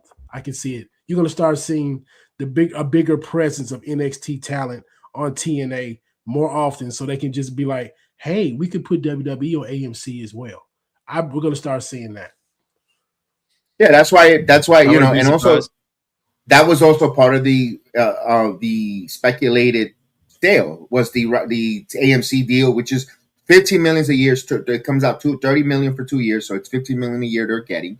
But again, we will find out what happens for TNA. Look, they got the Slammiversary coming up. Tickets aren't been that greatly moved. Again, the build, something that we have talked about today would have been a great day for one of these wrestling shows to be today. There was no reason to stack them all up all next week. And then I understand the following week because it's 4th of July weekend, and people are going to travel, 250-year anniversary for the 4th of July. It goes on a weekend, long abbreviated weekend, yada yada. I could understand that, but not to have a show tonight or today, I would have been. It's a disservice. Why they stacked it against it, I don't know. And I'll be honest with you, that next Sunday, if you put all three together, maybe you have a good card, but neither one have strength. TNA is the only strongest one out of all the three it's really because. And again, I don't want to sound TNA biased. TNA, that's the only strength one. I looked at the NXT card for Great American Bash. There's nothing greatly exciting too much with it, and the Forbidden Boar is the Forbidden Boar. I'm just not a fan of the product, so I'm going to be honest with you. I was already out from the very beginning. Then the minute they announced it, I mean, when they announced it years ago, I thought they were going to be sponsored by Pornhub. That's the way I felt about the Forbidden Door.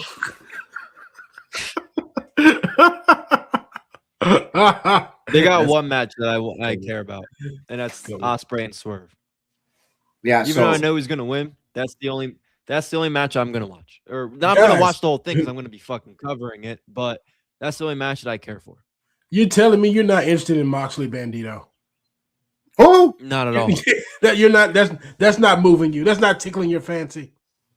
Continental Championship. It is the Forbidden Door.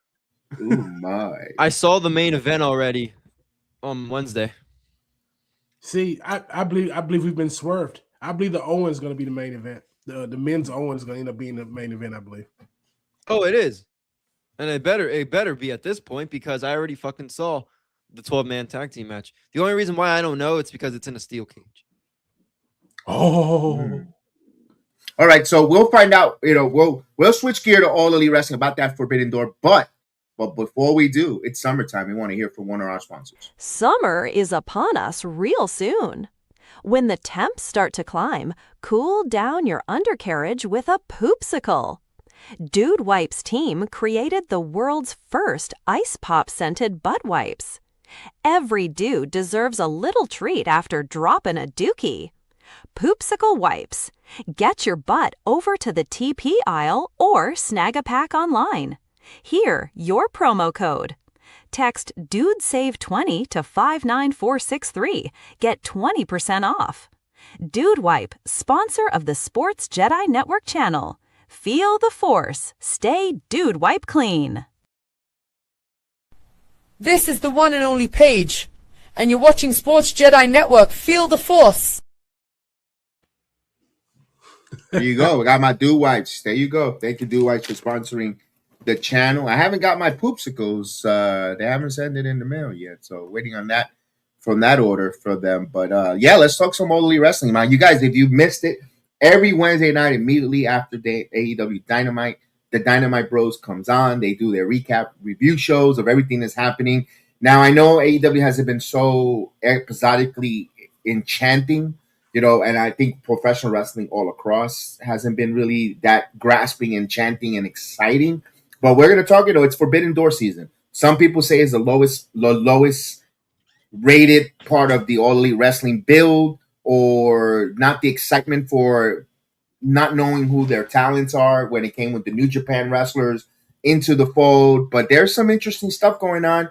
And I know they're getting a lot of criticism and heat where they're getting a 12-man match in a cage for their main event.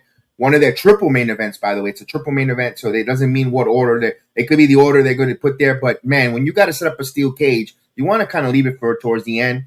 But you got to see the same matchup, the same men in the ring a week, 2 weeks before. You've already seen it. What makes you going to plunk out $59 or $49 to watch it again? Because they're going to put a piece of steel cage around it.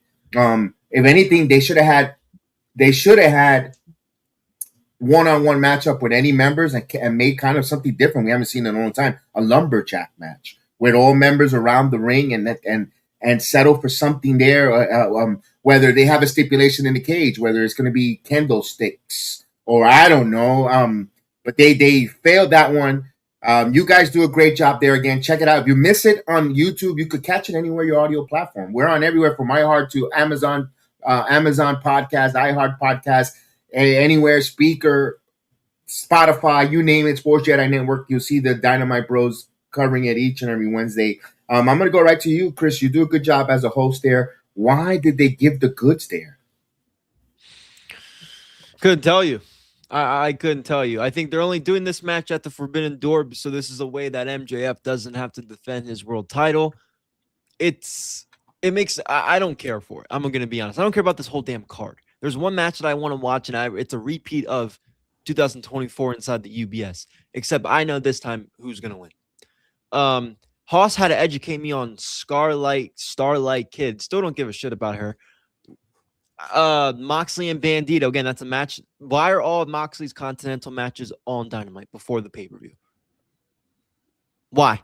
And then we got the War Dogs versus Cage and Cope. Another and I guarantee they only got 6 matches advertised, and they'll probably add another 2 more that don't mean anything.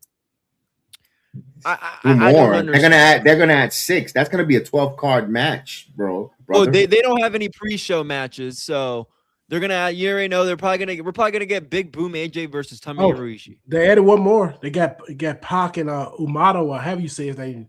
Shino Yamada. So I can't even say his name right. But yeah, you know what? The collisions tonight. So they'll probably add 2 more there. They'll probably add Leo Rush versus fucking Akuku. I don't know. Anyway, he knows. Oh my god, that's awful. Hoss, you think? I it's think fine. It's fine. How do you know? He knows. It is terrible. But no, like, well, what's so exciting? I hope this is the last year of the Forbidden Door. I really do. I truly do. Zack Sabre Jr. and Kenny's a great match. Don't get me wrong.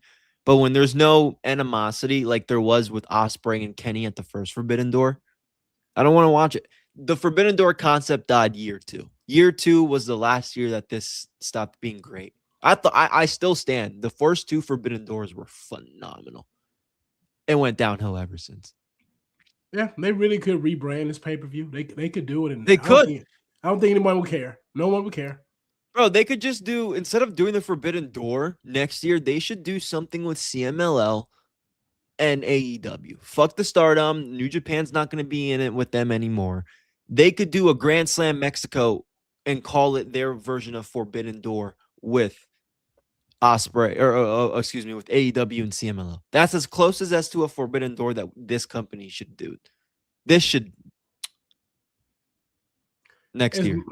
As much as we talk about Dynamite on Wednesdays, and I say that the TV is not great, I'm actually going to side with Tonio here. Tony says AEW for him is the best wrestling show on TV. And I will back him on that. And I know I sound crazy talking out both sides of my neck, but let me explain it. If you want, the in-ring is better than WWE. That's no question. The only reason the WWE has a bigger following is because the characters that Vince McMahon developed are still going. Roman Reigns is still big. Cody Rhodes is still big. CM Punk is still big. Randy Orton is still big. When you get past those 4 big guys, everybody else on that roster, their name value is about the same as the guys on AEW's. Is it fair? Is that fair to say? When it comes to the best wrestling on TV right now, I mean, I'll take his comment as the best wrestling on TV. I agree. It's not the best wrestling show on TV. The best wrestling TV show, in my opinion, is not an AEW show. But the best wrestling action on TV, I'll give him that. I agree. Because what do I say every week, guys? This match was great, but what the fuck is the follow-up? Yeah. I mean, that's why WWE, you could say WWE, you could say the match wasn't so good, but you know where they're going with it. It's going with Raw. Raw is the better show right now, and all across professional wrestling. No questions about it. Again, it's carried by the name, by the legacy names, because they're doing the same thing that AEW is doing. They got mid-carders doing all the wrestling. If it wasn't for Roman Reigns and the Bloodline giving you but their storytelling. Tell me, where's the storytelling in AEW? Oh, I'm not going to argue that at all. But what I'm saying is, if you did not get the 30 minutes of content from Roman Reigns and his family, that show would be comparable to Dynamite every week. But So if you're a WWE, do you apologize for that, or would you, or do you? Oh, no. You got to utilize your strength. Oh yeah, you have to. But my overarching thing here is Vince McMahon is still carrying this company. I know he's still making the money. Okay. Triple H, the only guy that Triple H pushes is Oba Femi, and a lot of people think he's going to lose to Jey Uso next week. And we're going to get to that. No, let me ask this. Let me ask this though.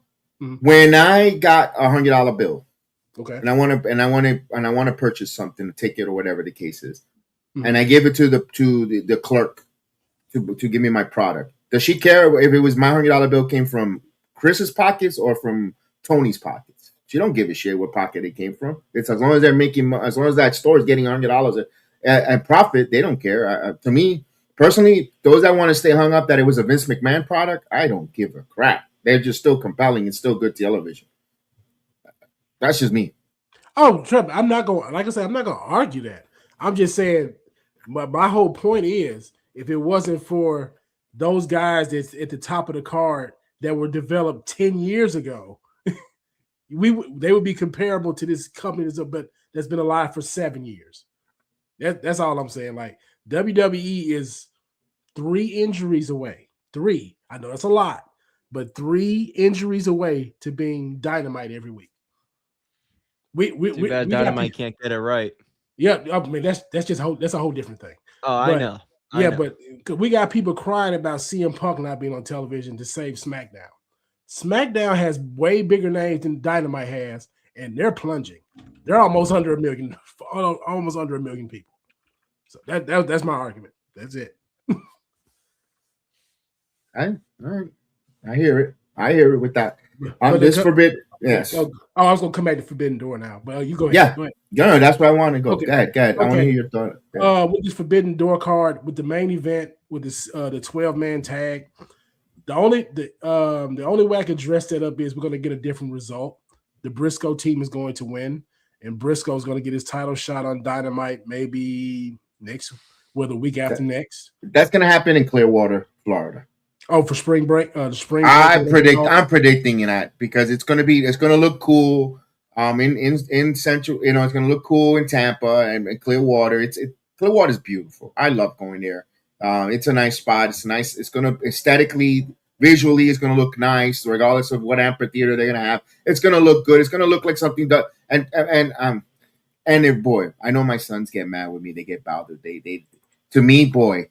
I said it from the very fucking first exception of that when AEW came on the air, ever their first show. I said this is copy and paste WCW. This is gonna be bad. This is gonna be Beach Bash, Batch at the Beach. Tony Khan is just copy and pasting WCW. That's why I don't like AEW, guys. I seen it before in WCW. That's the reason. Copy and paste. It's gonna look good, but I seen it done that, and it's just copy and paste when it comes to Tony Khan. That's why I'm not a fan of AEW. I mean, that goes back to your $100 bill analogy, though. Yeah, WCW was a strong brand until 2000. Yeah, I mean, very strong. So very strong, and you're on TNT. Why not? It's just this. Yeah, that's exactly why. And then you know what? I don't need to shop there. I could go. I'll go to somewhere else to shop. That's fair. I do have a question about this because this is opposite of Forbidden Door. They have something called something at the ballpark. They're going to do something at some kind of baseball field. Chris, they're doing. Notice this? They're doing so on July 10th. They are doing a thing called Brawl in the Ballpark. So what it is after they have a deal with the Minnesota Twins. So I don't know if Target Field's probably going to get all in next year. If they're not going to go to Wembley, they're not going to go back to Texas. I think they're going to go to Target Field in Minnesota where the Twins play. So on July 10th, after the Angels play the Twins at home, they will be doing a Wrestle Brawl thing. And for the description, it says, for the first time ever, a Major League Baseball game in AEW are teaming up as the Minnesota Twins and AEW announce Brawl in the Park. A high octane post-game event, whatever. But it doesn't say anything about who's on there, but it says featuring AEW stars, Ring of Honor stars, and the brawl will begin shortly after the Twins and Angels game, and it will last approximately 75 minutes. So so longer than fair. So I think it's just something for the, it's like when you go to a game, right? Fireworks night at the Phillies game. It's just probably wrestling night at the park, and if you get a ticket to the game, you stay after and watch it AEW. Now, I'm curious, and I know there's going to be videos out there, and we're going to talk about it, whether it's good or bad. How many people actually stay and watch that shit? Because July, what's the? It depends what day on July 10th it is. Oh, it's a Friday, so maybe no one's going to be rushing out of there. I'll tell you that. I don't know, because if I'm a casual, I would just stay in there just for the parking lot to clear out. Fair. I would just watch some wrestling for the parking lot to clear out. If I didn't know anything about AEW, I would obviously stay and watch the whole thing. But now, if I was there as me, but if I'm a dad taking my kids to the game or whatever on a date, let's just watch some of this shit. Maybe I know one or two people. Let's get the parking lot clear and get the fuck out of here. I mean, that's fair. Well, from what I've been seeing on Dynamites in Minnesota last couple, they do well up there. So okay, there's a market. Look, there'll be like 5 or 6 sickos that maybe want to go to the game for AEW. I would not be surprised. There's like 5, maybe a handful, just a handful of people that, okay, I like baseball, but I get to maybe when the benches clear out and people leave, they can sneak their ways up front and maybe meet one of their wrestlers. I don't know. If it's Orange Cassidy, then they're not. I would just leave. I will literally tell people to leave if it's Orange. What kind of match? If you had to create a pencil, what are you doing on that? Well, it's a brawl in the park. So I'm gonna put the AEW logic. Go for this it. Is AEW logic for a second. Go for it. Brawl in the park. Oh, I'm doing Anarchy in the Arena. Type of thing. You damn right. I'm brawling in the park. I'm going in the benches where the families are. I'm getting the kids involved. I'm doing a brawl in the park. I'm doing what's advertised, not a fucking singles match, not a cage match or bullshit. I'm doing a brawl in the park. Yes, if that makes sense, because you want to get the family and kids involved at these these ballparks. You want these kids to be attracted when they come back for their actual shows. They could do whatever they want for their actual shows. This isn't going to be televised. This is going to be bullshit for the fans and for the kids at the stadium. This has to do be a brawl do a brawl, Anarchy in the Brawl Stadium. For all they got to put this on TV. They have to put this on TV. But here's the thing. Go ahead. Go ahead. No. Go ahead. The reason I said need to put it on TV because even though we talked about Fairway to Hell, the aesthetic was worth the price of admission. You need to see that on TV. It was fun to watch. Yeah, and another thing too, hopefully the rules in Minnesota are more relaxed than they are in New York, because in Anarchy in the Arena in Double or Nothing, it was hindered by the rules. They don't have to bleed. They don't have to bleed and go through tables. They just got to fight in the stands. But they couldn't go through the crowd in New York either. Fair. Yeah, you're right. Yeah, so hopefully the Minnesota rules are hopefully Tony Khan he knows the rules and know what he can do in Minnesota. You got a whole baseball park, and Target Field is a phenomenal looking field. Well, when I look at this description from the official AEW website, the brawl will take place in a specially constructed ring located inside Target Field Gate 34 area. So when I read that, again, I'm not pulling up Target Field, but when I read that, it's like, so only people near Gate 34 are going to be able to see this. That's what I'm saying. I hope the laws or rules, whatever, aren't so restricted, because they should do a literal brawl in the ballpark, not just in one fucking gate section. Because it doesn't seem like it. It seems like it's a restricted area. They're going to close off. That's and send people there. If you want to watch the wrestling over there, now everybody else is going to mass exit the other way, exit stage left. That sucks. That's what I don't care to see, because I want to see Darby Allin get pile drove on the pitcher's mound. I want to see a one-winged angel. You want to see Mark Davis get? I want to see Mark Davis wind up as a fucking pitcher with Darby. But here's the problem with that. Ross with somebody as a catcher. Logistically, they can't do it on the field because it's on a Friday night, and that's the start of a 3-game set. So they've got Saturday and Sunday to do that. If that was on a Wednesday night where they get away day, where they got Thursday to get the field ready, get all the equipment out, the wrestling ring to set up, that's different. That's why they're doing that's why they're doing that. Logistically, it cannot make sense for them to do that, wrestling in the arena. Secondly, my point was why if you're going to do a, like you said, stadium stampede type of deal, you can't. You're repeating. You're copy and pasting and repeating the same matches. You already got it on Thursday with all the wrestlers in the 12-man matchup. Then you got Forbidden Door with the steel cage, and you're gonna repeat it again for the brawl in the park. You're doing redundant shit. So personally, I would like them to do. If it's not on TV, if it's not on TV, yeah, that's different. But if it's not on TV, if it's just for the crowd over there, okay, that's there. Okay, fair. I give you that there. But somehow this guy is going to try to put this on television. But if it's televised or streamed, it's going to be televised. Media, I agree with you 100%. Then I agree with you 1,000%. Because it's in Minnesota. 3 to 4 weeks later, SummerSlam is there. Yeah. They're going to want to sing it and go, no, we have wrestling first. This guy is a petty. Tony Khan is petty. He's going to put this on television because that Fairway to Hell looked really good. So he thinks the ballpark background will be great. And I don't blame him for trying that. So you can't give your repeat matches. He should do some type of a Casino Gauntlet Battle Royal type of deal that he likes to do, where he's going to have all different talent come in at all different times. And you're like, oh, look at this. And let them have that fun 60 minutes, whatever. And the winner gets an opportunity at a title matchup. With whatever title he wants to put. Fair. I don't mind that. Yeah. And to bring it back to Forbidden Door, since the collision spoilers are already out there, we got Maya World going over Athena, and a lot of people are upset about it. I'm not. I'm happy about it. I'm ecstatic because we're making stars, supposedly. Athena, she's LA Knight to me. Everybody wants her to win. Tony Khan don't see it. And I'm like, AEW logic. If she ain't going to win right now, it's going to be a while before now if she wins at all. So I'd rather Maya World go get into that spot. And there may be a chance that she upsets Mercedes Moné. A chance. Do I believe it? No. But there's a chance.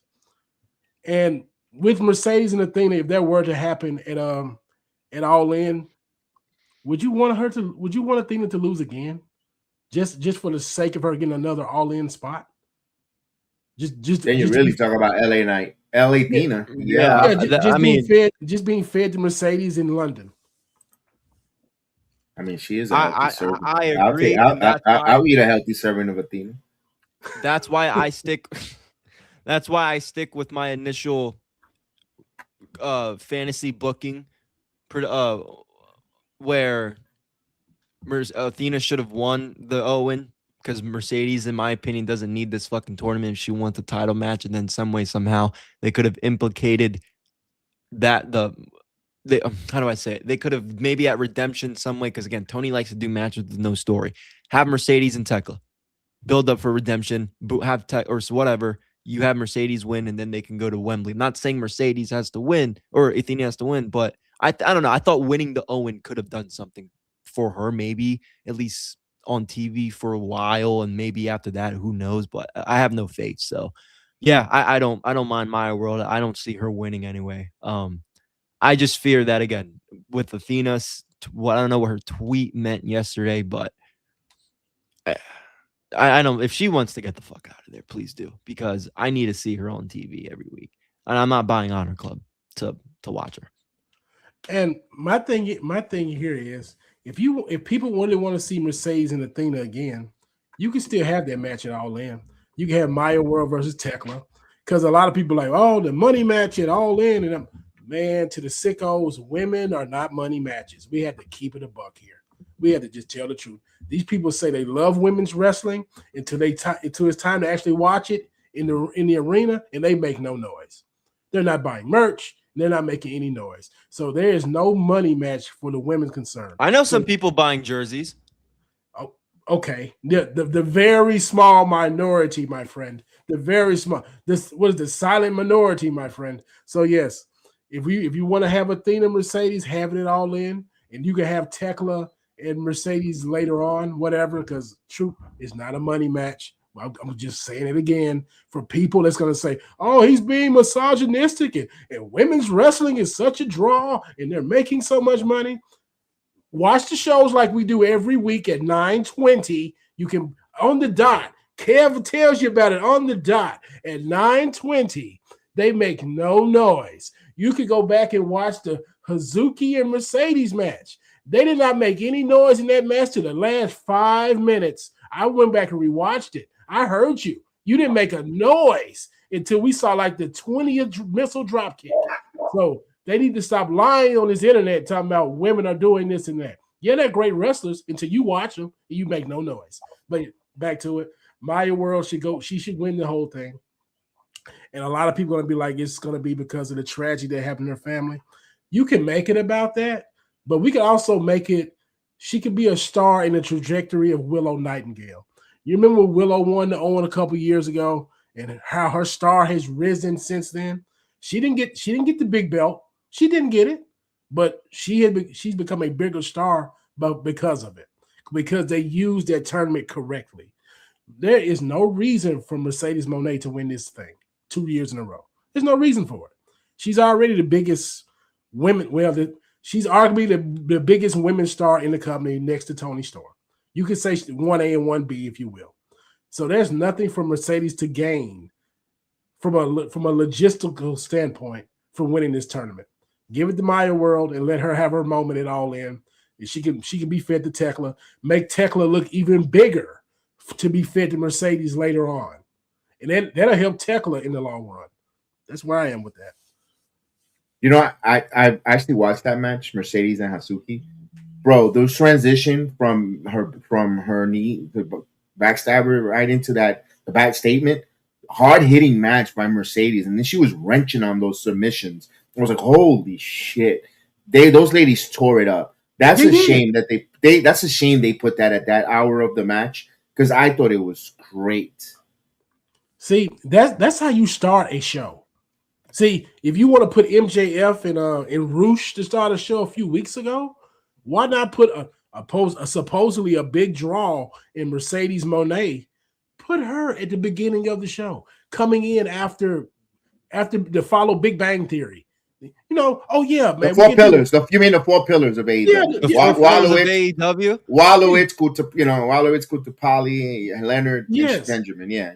After you see those pillars, you cut your TV on and you see Mercedes Moné and Hazuki. You're like, oh man, look what they're doing over in this company.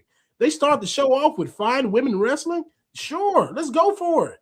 See, let the Hall Score format your show. We'll get your ratings up. We'll do it. Come talk to the JEDI'S. We will get your ratings up.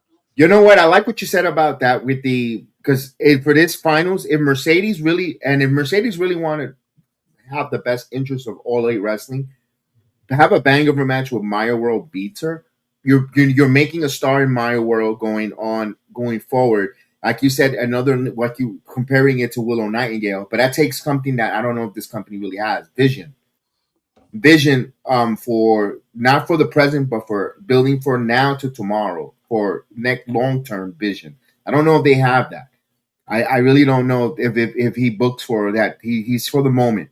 I think even sometimes and I know a lot of people want to see them disappear, whatever the case. And I think Tony still has that in the back of his head that I don't think he's here for the long run. That's why he doesn't do anything long term. It's a fly by the night at the moment because I'm living for today because I don't think about tomorrow. I don't think we'll be around for tomorrow. That's the perception I get from the very inception of AEW with the rushing of the stuff, not letting anything breathe, because even the owner doesn't have the belief in his own product that's going to be a long-term thing. And okay, that's a fair statement, but I will say this: of all things that you said, I think Tony Khan thinks this is going to be around for a long time. Now, would it be on network TV for a long time? We could discuss that and have a spirited discussion. Tony Khan knows AEW is not going belly up. He knows that for a fact. As long as he has his father's pockets behind him, he's going to be fine. So, but to bring it back here to the wrestling, how do y'all feel about Will Ospreay? Because a lot of people are up in arms behind him saying that he smashed his wife in a promo. Yeah, Breaking news, man. Isn't that yeah? Isn't he men, consummated his marriage. My by the way, if you didn't know, my NBA basketball team won an NBA title in 5 games, and they went on a 10-week no fornication, no nothing with their wives and their love and significant others. So that happens. Yeah, really? That was brought up by James. They practiced semen retention. They really did this. Yes, they turned into all AEW sickos for 10 weeks. Hey, at least they got some gold out of it. I mean, but yeah, the AEW sickos do that voluntarily. Yeah, but they have no choice. They have to stay like that. That too. We got people on the internet arguing over misogyny because Will Ospreay brought his sex life into a promo with his wife, not a prostitute, not a side woman, his wife. He consummated his marriage, and you're mad at him for saying that he smashed her and say, go clean herself up and let's go to Houston. This is what we're mad Alex about. Windsor was on a podcast. Haas, I don't mean to cut you off, but this is very important.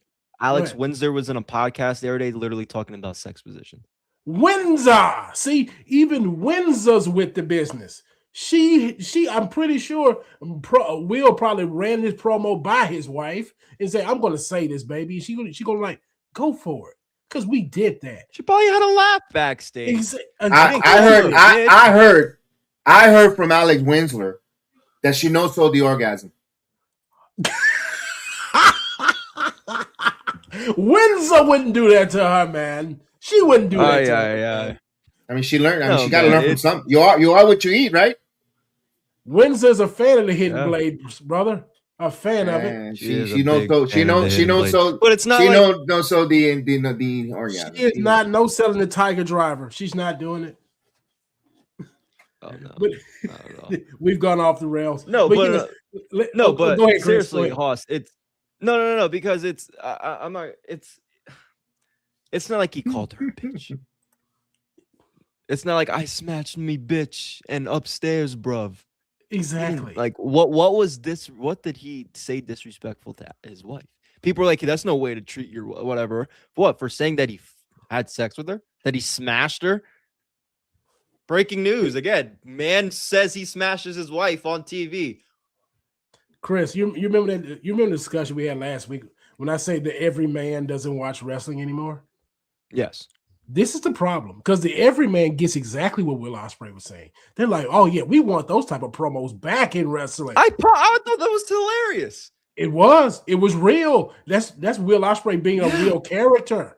Yes, it might. It might be dumb, but it's not. Again, he might be. It might be dumb. Like, okay, what does this have to do with your wrestling? Yada yada. But it's not like people are making this a little bit too much of a big deal. Like, again, I thought it was fine. I thought it was, again, like Hoss said, real. And he was talking, the way, I don't know, like, that's why I get Will Ospreay, why people don't like him. Trust me, I don't like everything he does either. But what was his exact words, Chris? What was his exact words again? Did he say Alan Winsler?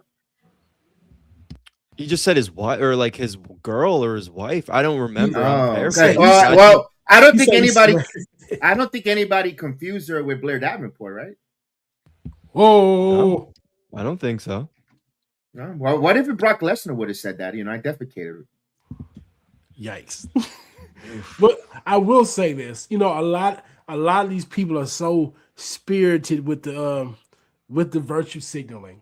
They still have what that is. Yeah, they still have this nasty taste in their mouth from Ospreay being associated with Paul Robinson. Is that his name correctly? Is that it? No, that it's because of the way he's got with Alex Windsor. That's why people are. Oh, I read that. I'm like that was his best friend, ex-girlfriend. That's his best friend's widow. Right. That's like if That's like if. Oh my. Christian Cage got with Phoenix after Copeland eliminated himself. Whoa. That's why people are, again, I wasn't gonna bring that up because that's beyond the story, but that's why that's the real reason, Hoss and Kev, that fans thought it was a problem. I did not know that. I did not know that. Yes, he Alex Windsor is his best friend's widow. Okay, that's why people don't like their relationship. But again, I'm not gonna. I don't know the details, so I'm not gonna talk about it. But okay, yeah, we can go further on this. We can go further on this then, because this whole if they're gonna go this route, it is sexist that you're not mad at Alex Windsor then too, because she has a part to play in this as well. If you're gonna blame Will Ospreay for getting into this, it takes two to tango. Alex could have easily said, "Oh no, Will, you're such and such his friend. We're not going to do this." Damn, he really misses his best friend, huh? Wow. Look, it's a fucked up situation, but yeah, but you see, look, people are. I just want you guys to know the context, because it has nothing to do with people who just don't like Ospreay or whatever. They don't like Ospreay mingling with his best friend's widow, marrying his best friend's widow. This is a man-hating thing. I'm going to stick on that, because no one's coming after Alex Windsor. No one. They're coming after Will Ospreay, and that's rude. And that these people, they're disingenuous and they hate men. I'm going to say it right here. They hate men. They do. And the worst thing about it is other men are coming at Will Ospreay about this, and they're not gonna come at Alex Windsor. They're coming at Will Ospreay to simp in front of women and say, "Oh yeah, we're with you, sister." Ain't nobody going after Windsor though. Nobody. Oh yeah, she got a friend in me, indeed. I mean, more ways than one. More ways than one, bruv. Man, wow. I did not know. Seriously, all kidding aside, I did not know that. Wow. You taught me something. I ran across that on X, I want to say Thursday, and I was like, is this real? I knew about that for a while. It's just it's one of those things, because of the way Will Ospreay's friend passed. It's one of those things where it's like I just don't want to bring it up because of other people. Shit, I don't give a fuck. But you know how the internet is, right? You know the people that watch these shows. So, but yes, that's the context. So my point is, it's not legit criticism, guys. I want you guys to keep that in mind. In my opinion, it's not legit criticism. They found a way to just come at Will Ospreay and at their relationship because of how they got together. At the end of the day, with these performers, who cares who they sleep with? Or are they performing? Are they entertaining you? Are you getting your value for your entertainment, for your dollars? You're not. If you want to pay, no. There's a site for that. If you want to see two random women go or whatever you like, that's not. No, we want professional wrestling. We want wrestling. Hoss, Kev, we all like different sports. We all like different leagues. We all like movies, TV shows. Can you guys name one community of fans that are so invested into the real life of these people? For example, actors. Or do you see that these actors, some of them, if you're fucking psycho, but as a whole, they don't give a fuck about the actual person. They don't even know the actual person. Sometimes you meet these actors, you only know the character you've seen them play. Mm-hmm. Why is in wrestling? Oh, I got to dig into so and so's personal life. Yada. I don't see that in any fucking industry, any sports league. Nothing. Oh, I mean, I'll tell you why, Chris. Go ahead, Hoss. Because we all can agree it's freaking ridiculous. It's out of control. This is the only, and it happens to be the industry that we cover. The thing about it is, most of these wrestling fans, they are real life fanatics. They rarely watch any other content, and when it comes to that, they are living their lives vicariously through these wrestlers. They feel like that they are these people that they love so much because they're not consuming any other content. They're not reading books. They're not up here watching other content. They're not even keeping up what's going on politically. Pretty much, they're being told what to think while they're watching their wrestling. That's why they are like this. There's no reason you should be disentangled into other people's lives. But I've only noticed this in the wrestling purview, and it's a real sad existence. And I want better for those people, but that's where we are. These people, they are living their lives vicariously through these people, and that's why they be so hurt when something does happen with their favorite person. That's it. Bro, I read something like right before we went live where I guess somebody got catfished into thinking he was dating Deonna Purrazzo, and he like ran up on her the other week at like an indie show or a convention or something. She filed a police report with Orlando police or whatever.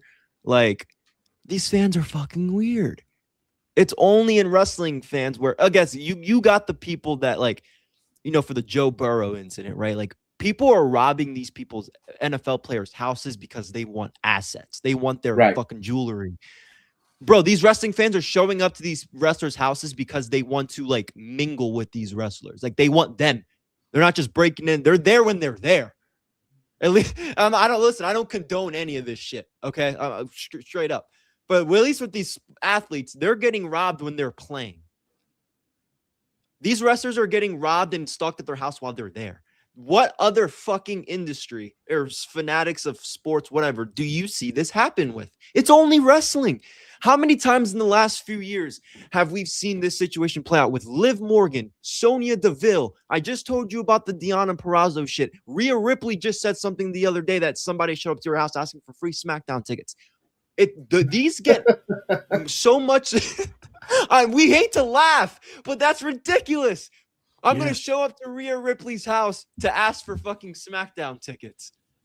Like, and again, these get reported in national news coverages. Your local news will report this. What other industry do you see this problem with fans? It's so weird. I learned a new term because of this, because of the wrestling community. I did not know what parasocial was until I just got dabbled into I didn't know the what IWC. half these fucking lingos meant until the IWC. Like, when I saw parasocial, I'm like, what are you talking about? Then they talking about I didn't know fans. I didn't know I could have. I didn't know wrestling fans were fucking soft until the IWC. I thought wrestling fans were hardcore. I thought, how could you be so soft from seeing people on tables and all yada yada? I know I'm not that old, but I've seen some cool wrestling and not how it is. What I don't know. These people are weird. These people are weird. Yeah, the stalker got deported back. Like, it's just he's going back to Canada, and maybe Canada might send him back to his original country of origin. The guy it's literally weird, crazy. Literally thought that Liv Morgan was his girlfriend. Like, what? Yeah, same thing with Deonna. Just like the other week or the other day, like it was fucking. This happened last night. This literally happened last night. Last August, a man drove 2 hours from Connecticut to meet me at WrestleCon thinking we were in a relationship. This is the words of Deonna Purrazzo. I had let him down gently that he had been catfished. Before I read the rest of this, if you're really a fan of Deonna Purrazzo, you know she's married to Steve Max. Exactly. The next day, he drove to Connecticut to watch me wrestle at a local show. I called the Orlando police to file a report when I got home because I want to document this man traveled across state lines twice to see me. They told me since the incident didn't happen in Florida, they couldn't file a report. That, first off, that sucks. But that's why she says she keeps around all these pepper sprays and firearms. But like, my point is, like, when you see stuff like that, these wrestlers these fans think they have fucking free will to do that. So if I come from this place to another state, trust me, wrestling fans aren't that stupid. Okay, they're stupid, but if they want to pull something like this off, I guarantee you that dude, no, they're not going to charge me in Florida. He probably looked up the Florida laws. Again, I would not be surprised. My point is, I don't hear anybody in any industry that this happens. And I'm sorry to like go on a rant about this, but it's so fucking weird. I think it's because it makes us as a fan, as fans, as whatever, like, just look weird for watching the product. Yeah. And when you see that, and Kev, you know the guy more than I do because I don't follow New York sports, but the guy that went on the radio with LaGreca and said, I can't believe grown men still watch wrestling. Mm-hmm. Do you really blame him for saying that? No, I don't. Like that, yeah, that's Rob. I know Parker, Dave LaGreca got super offended, this and that, but we're all grown men. You guys are way older than me. Do you blame him? No, I don't. Because the thing of it is, like you just said, the fans give the honest people, the honest working men and women, a bad name. Because a lot of these people, what's the best word I can use it? They're socially inept. They're the R word that we can't use today. They're socially R worded. I don't want to get us canceled or whatever. We know what you're talking about. Yes, but that's where they are. And a little tart. Yes. That's where they at. And the worst thing about it is it paints every other fan with a broad brush. And it makes us all look like weirdos. When people say marks, it makes us look like bad faith marks. And sometimes you be ashamed that you're with this fandom. You are, because your fellow comrades and are like this. And you have these people who do bring it up with you. You have to explain yourself. Like, oh man, are you like these other people? Like, no. I mean, I actually have a real life. I go to work every day. I pay my bills. I do what I need to do. Some of these other people haven't showered in days. They haven't worked ever. They haven't had friends ever in their life. And when they go to these shows and spend $3,000, they feel like they're entitled to all these wrestlers. And I'm just like, no, I'm not like them. I'm a fan like them, but I'm not like them. Yeah, and normally the fans are the ones that pull the restraining order. Ask Antonio Brown. It's usually the other way around. It's crazy where that's going with the fandom and the craziness of the world that we live in right now, guys. It's just ridiculous with the boundaries. Set the boundaries and the expectations of wrestling. That's why you think there's these and these how these corporate companies take advantage of this. That's why they do these fanatics and they make you spend a boatload of money. They make you pay for your 10 seconds with these talents because of people like those bad apples. They mess up the whole orchard. Yes, that again, we got people that cry on the internet about these ticket prices. They don't stop going. They're not turning the TV off. They're gonna pay for all these tickets. They're gonna pay Roman Reigns $10,000 for a 30-second picture. I'm just throwing out a crazy number, but do you think that number's that far fetched? What'd you say, 30K? I said 10K for 30 seconds. For 30 seconds. If it's for who? Roman Reigns? Yeah, for Roman Reigns' time, 30 seconds. He give you a hug and a picture. 10K. That's probably very accurate, yes. It's Roman, Cena, and CM Punk, maybe. Bro, maybe, they had like 5,000-6,000 to do to boil spaghettis with talent. Cody even said it. Cody even said, bro, Cody even said that bus shit was ridiculous. Of course. 10 racks to ride around in a bus with Cody Rhodes. He may give you high and by. And he's not even trying to be rude. He got to talk to everybody else. Mm-hmm. No, and he's like, he said it that day on Busted Open where he was like, he wants to like make it as memorable as he can for the people. But it's like, these companies got WWE especially, they got to think about like, and I know we'll get into some WWE coverage now because we're kind of going off the rails, but it's like, guys, you don't think I don't like Cody Rhodes' character on WWE. He's probably one of the nicest people ever. I believe him when he genuinely says, I want to make time for everybody that comes and whatever. I want to make them feel welcome, yada yada. He has so much shit going on. He's not going to be able to go to every person, hey, how are you? Take a picture, yada, yada. He's probably got to go do press. He's probably got to go do rehearsals. I mean, these companies don't think about, I mean, again, the fans are dumb for buying it. But, hey, that's, you know, if I had some dumb fans buying my shit, I wouldn't stop. Think about it like this, Chris and Kev. Heather just said something very, very profound here. She says, what can I say? The sickos get obsessed with hot chicks in wrestling. As someone who was stalked by two different guys when I was in college, mind you, that was in the 90s. It sucks. See, let me tell you this. We had an interview with a very attractive woman just a few days ago with Elena Black. Now, I could have, me and Kev, we gave as professional as we could. Now, if we had given an interview like some of these parasocial marks that you see on the internet these days, they wouldn't have got past 3 seconds talking to her. Yeah. They would have lost their minds. They may have taken their shirt off and they may have done something else. They couldn't even give them a good interview. So yeah, I get it. And shout out to Elena for coming on with the guys. I mean, she wouldn't do an interview with one of these gooners. Period. Especially what she's been through this summer. Like, no. Or in the fall. Like, no. It's these wrestling fans gotta come on, man. Think with your fucking head. Like, at the end, like, Kev, these wrestlers, we got no chance. I don't give a shit how good looking you think you are, how good looking your local beauty shops tell you look. These wrestlers don't want us. These wrestlers don't want you.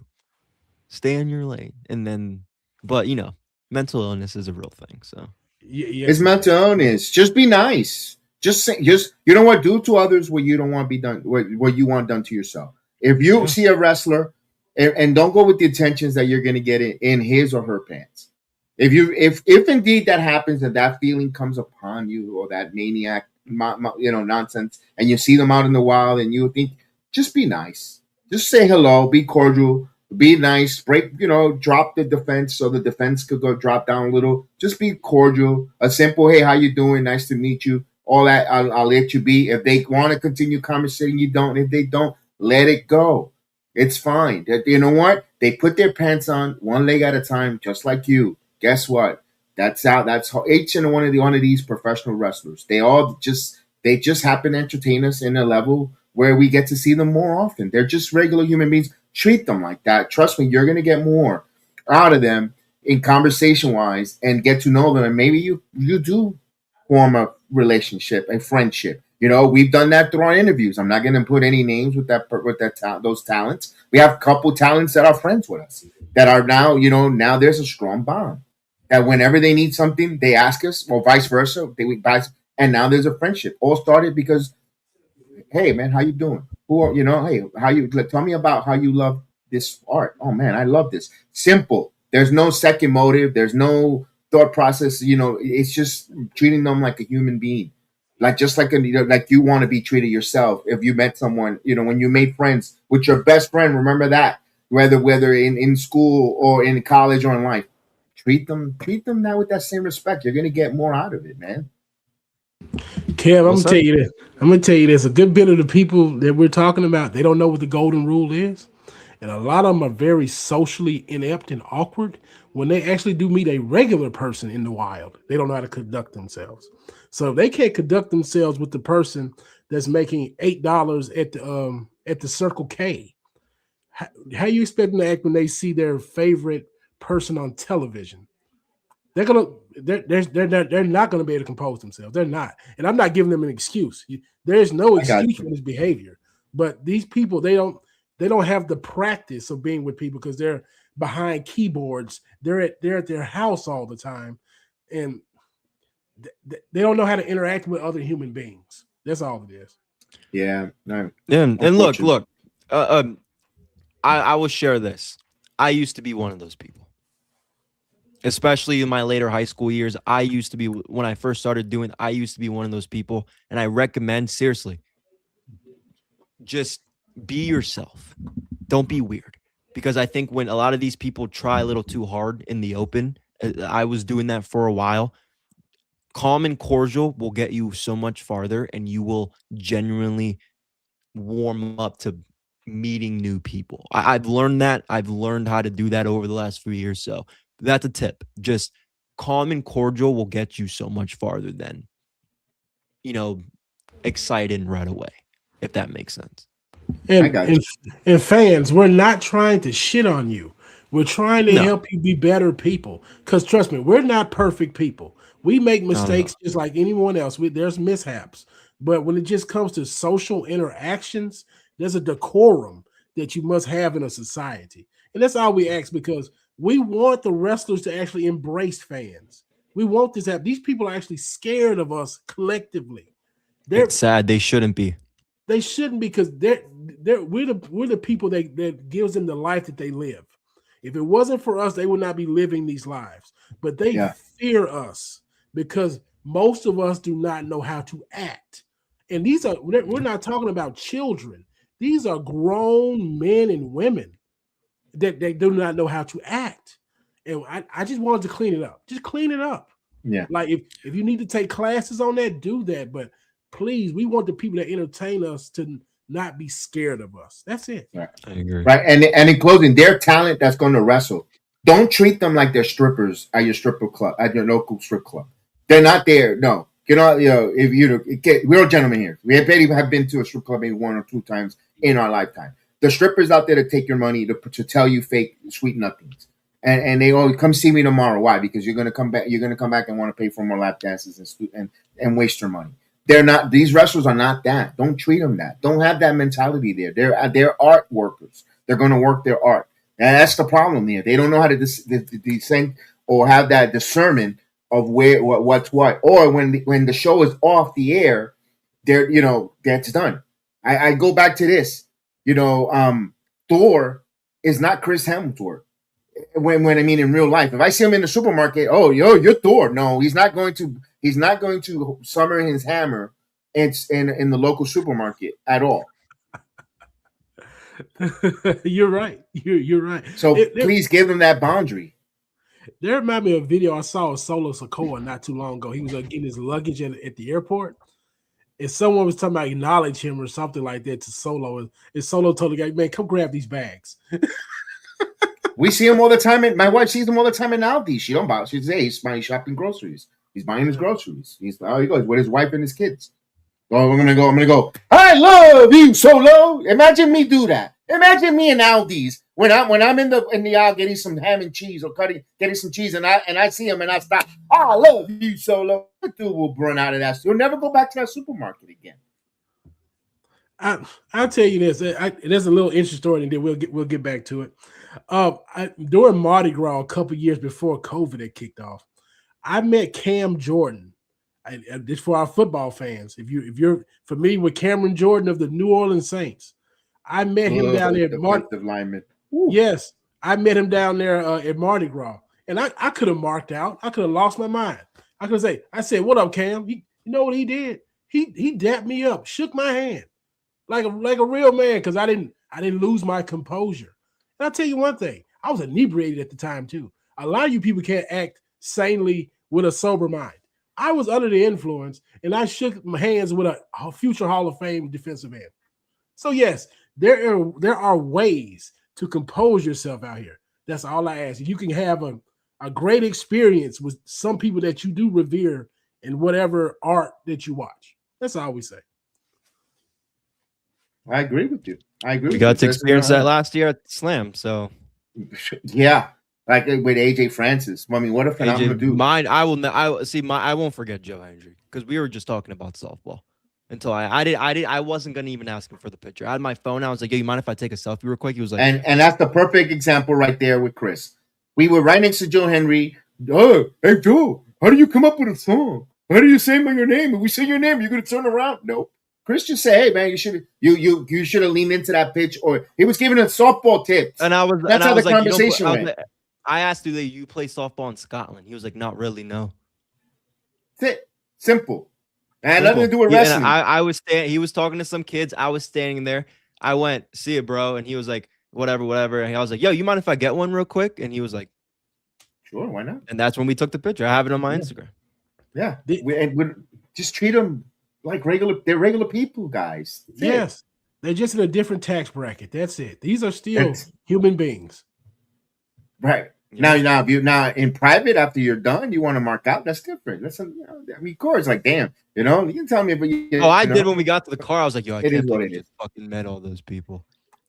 But guys, yeah, it was fun. Guys, we have to get to the real matter that's going on in these streets. Do we? Yes. Yeah. Are we prepared? Is that what you want to do, Hoss? You're right. You're damn right. You actually want to talk wrestling? Yes, we got to get to the main event. We got to do it because I cannot wait. I cannot wait for the crash out of the IWC again when this singles push for main event Jey Uso happens in Saudi Arabia. I can't wait for it. People are going to hate me because I loved it in 25. I'm going to love it this time around too. And I like Open Femi, but Uso's back, baby. He's back. He's yeet. Saudi, baby. Saudi. But yes, people are losing their minds already. Even our fellow content creator from up there in New York. He said Jesus H. Christ when he saw Jey Uso and Oba Femi in the final. Bro, SmackDown is going to be, I believe, the one more 3-hour SmackDown, and then it reverts back to 2 hours until January of 2027. I thought last night was a good SmackDown, but it was a little bit, just a tad for the first time long. I didn't do the watch on because, look, 108 degrees Fahrenheit with heat index working in Florida, I'm exhausted. And then to try to be there by myself 3 hours, I would have been falling asleep on you guys on live stream, or it just was fatigue. Just fatigue. I enjoyed the King of the Ring match. I thought, I'm going to be honest with you, Javon Evans out-wrestled Jey Uso, in my opinion. I thought it was, I liked it. Oh, trust me, it's not hard to do, but the thing about it, Jey directed a good match for Javon, and that's what it was for. Yeah. And, a lot of people, they give Jey a lot of shit out here talking about he botches and stuff. He made Javon look very good last night. And him being a veteran, the way to lead that match and let Javon get all his offense in, and because we all knew Jey was going to win, but the fact that Javon got the spotlight there, he went over by not going over. He did that last night. Because I was just ready for the internet to just say, oh, man, Javon carried Jey, and oh, man, Jey shouldn't be there. And I'm like, if you watch the same match that I saw last night, like, bias aside, and I do like main event Jey Uso, I do. That's one of his better matches that I've seen in a while. And Javon Evans, he did his thing in there. He did. Yeah, no, for sure. I mean, you could definitely debate the winner of the match, but Javon Evans looked great. Jey Uso looked good. It was a good main event for or not the main event. It was a good, semi-main event for SmackDown. And I think that this works out better too, Hoss, because I know Kev has seen this a long time, but it's like, do they want to run an Oba Femi and Javon Evans again? Like that's just, I don't know if that's them thinking, that's, but this is a fresher match for, I think, Oba Femi and Jey. So I think it's a fresh match. Javon and Oba is an American match. You can't run that in Saudi. I don't think I don't think the Saudi fans are going to respond the way people would respond here. It's too dark for them. That's a thing too. That is a thing too. I'll be honest. Let's keep it a buck. You're right. But Jey Uso's a bigger star, especially going to Saudi. Those Saudi fans are going to yeet their asses off, and they like Oba too. So it'll work. It'll work just fine. My thing. Yeah, I got no problem with it. My thing is, do you see this? When we're gonna say bloodline, I think to me Roman is grooming Jacob Fatu to be the tribal chief, in my opinion, and it seems like Jey Uso, there's gonna be story to be told with that. Yes. My whole thing is, like, a lot of people saying Jay's gonna go after Cody or Jey might go after Roman. It's gonna piss people off. I think Jay's gonna go after Roman because I would have said he would have went after Gunther if Gunther had won the match earlier in the night. We would have got Jey versus Gunther again, and a lot of people might have groaned at that. But they have good matches together. Whatever, do with that what you will. Jey Uso and Gunther are a good match. And so they're going to end up having Jay's going to beat Oba Femi probably with some Brock interference. And Jay's going to challenge Roman. And it's going to piss a lot of people off. And I'm here for it. I don't care. Because that's the story here. I believe Jey wants that World Heavyweight Championship again back. He's probably jealous, like my cousin has their belt, the same belt that I just had last year. And people love him more than me. And I had that belt before he did. That's the story right there in itself. People well, gonna be like, I could see something like that. I could see something like that. I could see something like that. Yeah, because Jey and Cody, I mean, people are tired of that's not the face dynamic you want. You don't want that. You don't want that face dynamic. You can sell Jey and Roman, especially at SummerSlam. They've done the SummerSlam. They've done that before, and they can do it again. It's just a different dynamic, and it works. But here's the thing: everyone is assuming it's going to be Cody surviving SummerSlam. Now, I want to talk about Cody Rhodes. I thought I was confused as shit, Haas and Chris. They said 1 hour commercial free on SmackDown. Bullshit. 20 Well, minutes. first and foremost, it was bullshit, and that match was just total nonsense. Like, what in the world did we see there? Sammy's just your referee. I thought everyone thinking Sammy was going to screw Cody and we're going to get a new champion. But then the way they did it, and then they say, wait, I think we made a mistake. We got to rerun the match. I was confused at sec, and I'm like, what is this? Chris, I'm confused. Yeah, the match only went 12 minutes. Sami Zayn did a fast count. I would have liked the 20-minute match. Again, like they said an hour plus commercial free, but I would have at least liked the 20-minute match because I think the match went about 11 minutes. It was more about Sami Zayn refereeing and kind of facing his issues with Cody than it was less about the match. I think that might have been an issue. Maybe Cody and Gunther weren't clicking that well. It wasn't terrible, but I think if it was longer, they focused more on the match, and then the story with Sami and Cody later on in the match would have looked better. But I don't know, because I think if they would have had Cody I know it's predictable. I know it's something, oh, it didn't happen, but I think that would have made the most sense. Unless they're planning to do this at a pay-per-view or something later on. But I didn't understand. I didn't understand that well. The match felt more about, is Cody going to screw Sami, or is Sami going to screw Cody, rather than a match with Gunther, if that makes sense. Because the match was only like I said, 11 minutes. This stuff here is screwing with Gunther. We had all this career killer stuff for Gunther to be the side story between Cody Rhodes and Sami Zayn. This makes Gunther looks terrible. I'm not even a big Gunther fan, but you built him up to be so strong, to get AJ Styles out of here, to get John Cena out of here, to get Bill Goldberg out of here. Now he can't even beat Cody Rhodes clean. He can't get Sami Zayn out of here. He can't. And a lot of people are like, well, Sami Zayn beat him for the Intercontinental. That's old news. This is supposed to be a new Gunther, a new power level, stronger, and they're playing with him. And I don't understand it, because this is one of Paul's guys. Paul loves Gunther, but he ain't protecting him at all. Now you got Sami Zayn making him like a joke character. Up here crying like Drew McIntyre.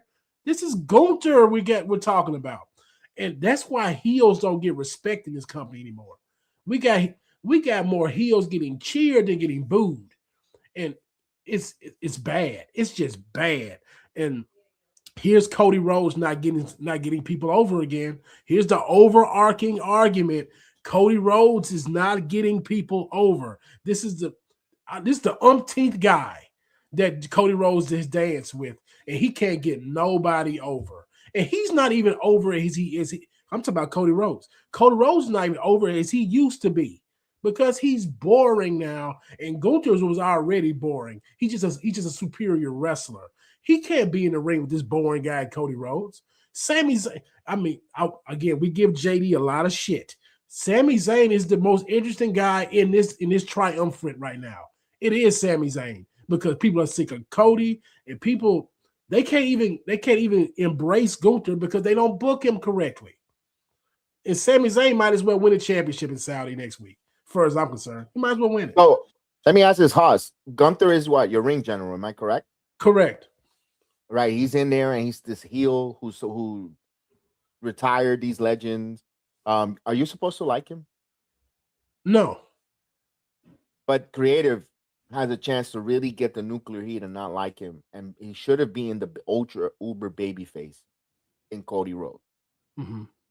What do we? This is where I'm like, what the hell was that last night? Because you're gonna make a triple threat for Sami Zayn so he could be involved in Saudi Arabia. You know what? I didn't like it, But when they announced it, I said, you know what? Let's get the fucking Sami Zayn world title experience out of the window because I don't want to see that at WrestleMania 43.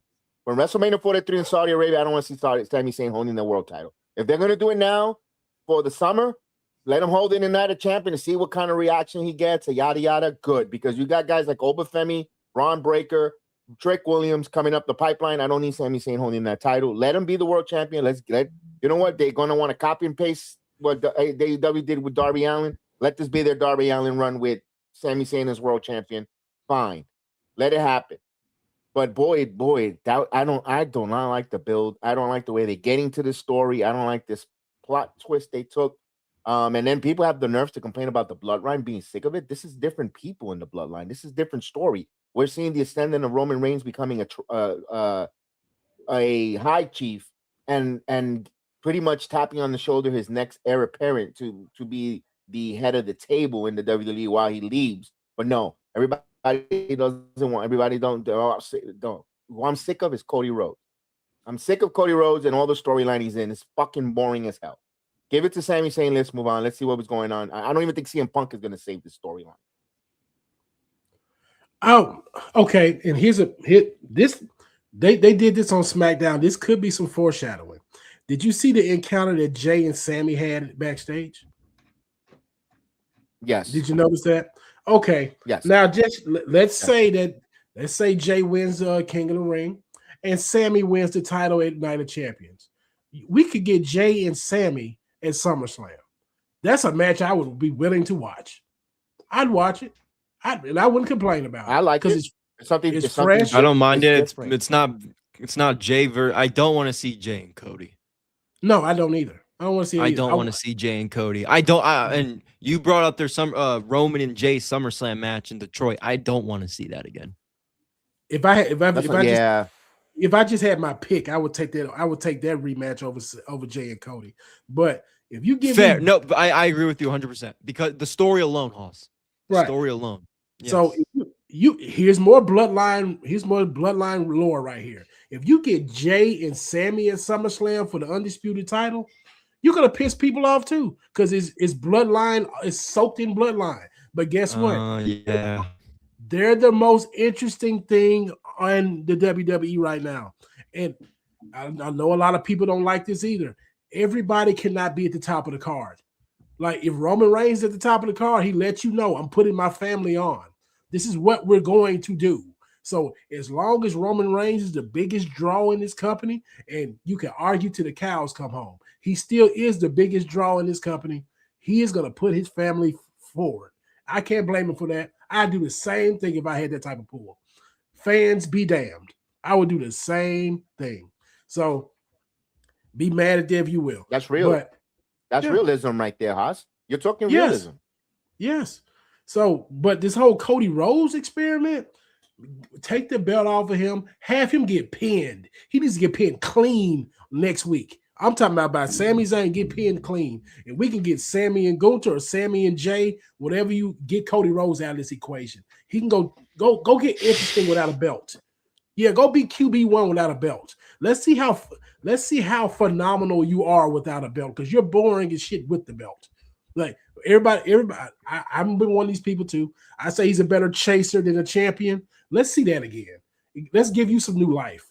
You can go chase as a heel if you want to. You need a refresher. That's it. I'm sick of Cody Rhodes. That's what's gonna Hoss. That right there is what it's going to take for me to be interested in him. Is a heel run. Yes. And again, everybody's talking about all the babies, the kids need someone to look up to. Oh, the grown people love Cody Rhodes. Guess what? In wrestling don't give a fuck about how people feel that much. Long as that you are feeling something. People are not feeling anything for Cody Rhodes. No one is feeling anything. The kids only like Cody because they like wrestling, and he's at the top of the card. If Cody Rhodes wasn't at the top of the card, they wouldn't care about Cody Rhodes. They wouldn't. There's nothing interesting about him. Nothing. He dyes his hair. He got a tattoo on his neck. The best thing about him is his wife and children. That's the best thing about him. And he's tired because he's the grandson of a plumber. Whatever. The man's boring. Very boring. I thought Pharaoh was the most important one of all of them. But let me say this. Though. I want if Cody Rhodes takes on Jey Uso at SummerSlam, if they tell me the right story, where I'm getting some stories and twists and turns, plot, where Jacob is in the background and Roman's involved some way somehow, and Jey Uso has to win this title because he has to one up Jacob Fatu, and again we're telling them to tell us a compelling story. I'm in it. Any title matches they give us, even as long as they tell the right building story, I think it'll be compelling. Remember, in between SummerSlam and Saturday night's main event, first time ever in Madison Square Garden. That's something that's going to be interesting.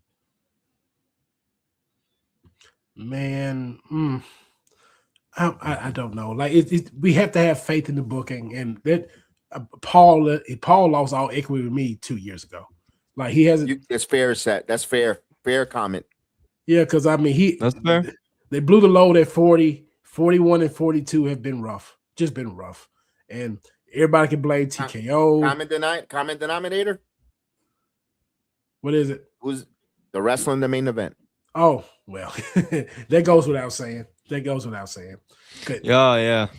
You had John Cena, you had Randy Orton, and they were tied to the anchor that is Cody Rhodes.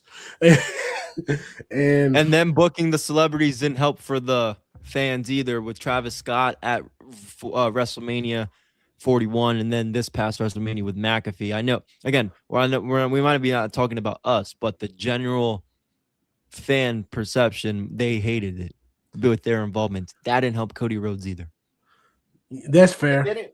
Isn't it fair to say? Do you think when Cody Rhodes came over from All Elite Wrestling, even Vince McMahon was the guy who solicited that deal? He wasn't. You don't think Cody, with his past experience in the WWE and being unhappy and banking himself, you didn't think he had a clause to say he had input in his? Because this is the word that no one's talking anymore. Creative control. Well, Cody actually came out the other day and said he said he can persevere through questionable creative right now.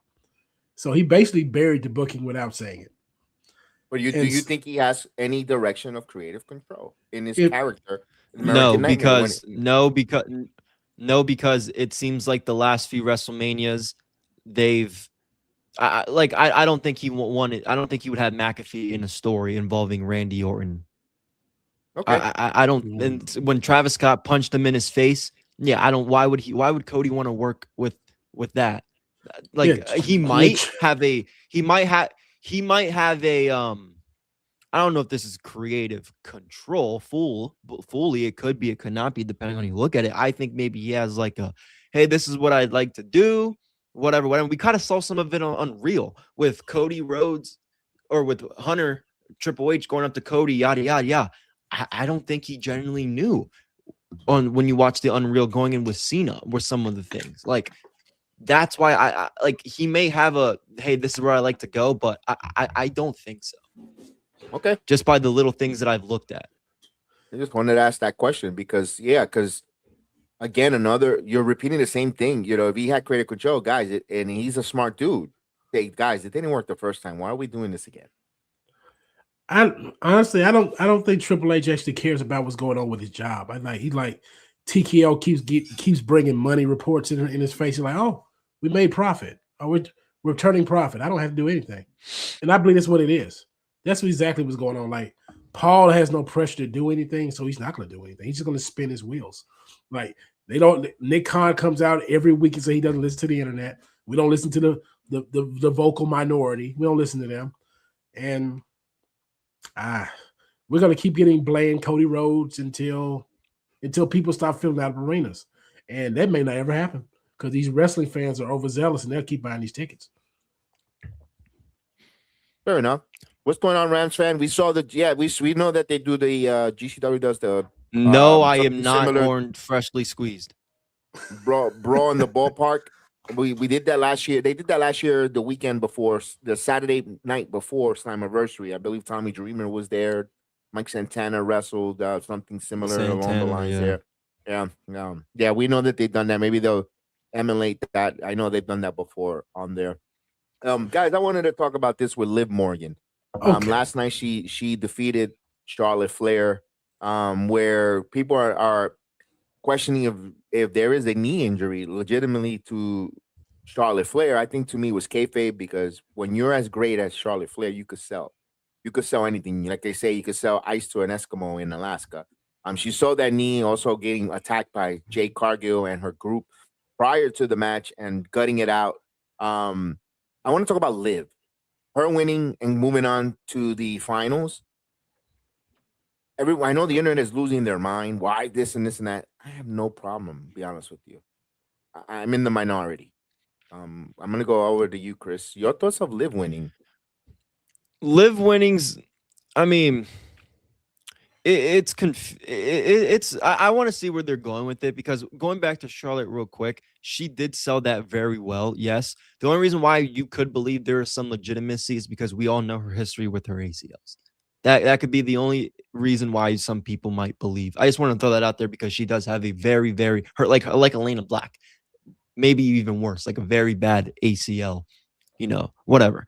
Liv Morgan, though, I want to see where they're going with it. Maybe this leads to like a Raquel situation. Maybe they did Raquel didn't have her. I forget. I don't know if it happened on Raw or not. Raquel did she have her women's match yet for the That's done already. It's IYO SKY already, now right? in the finals. So IYO SKY in Monday the Night finals, Raw. right? Yeah. Okay.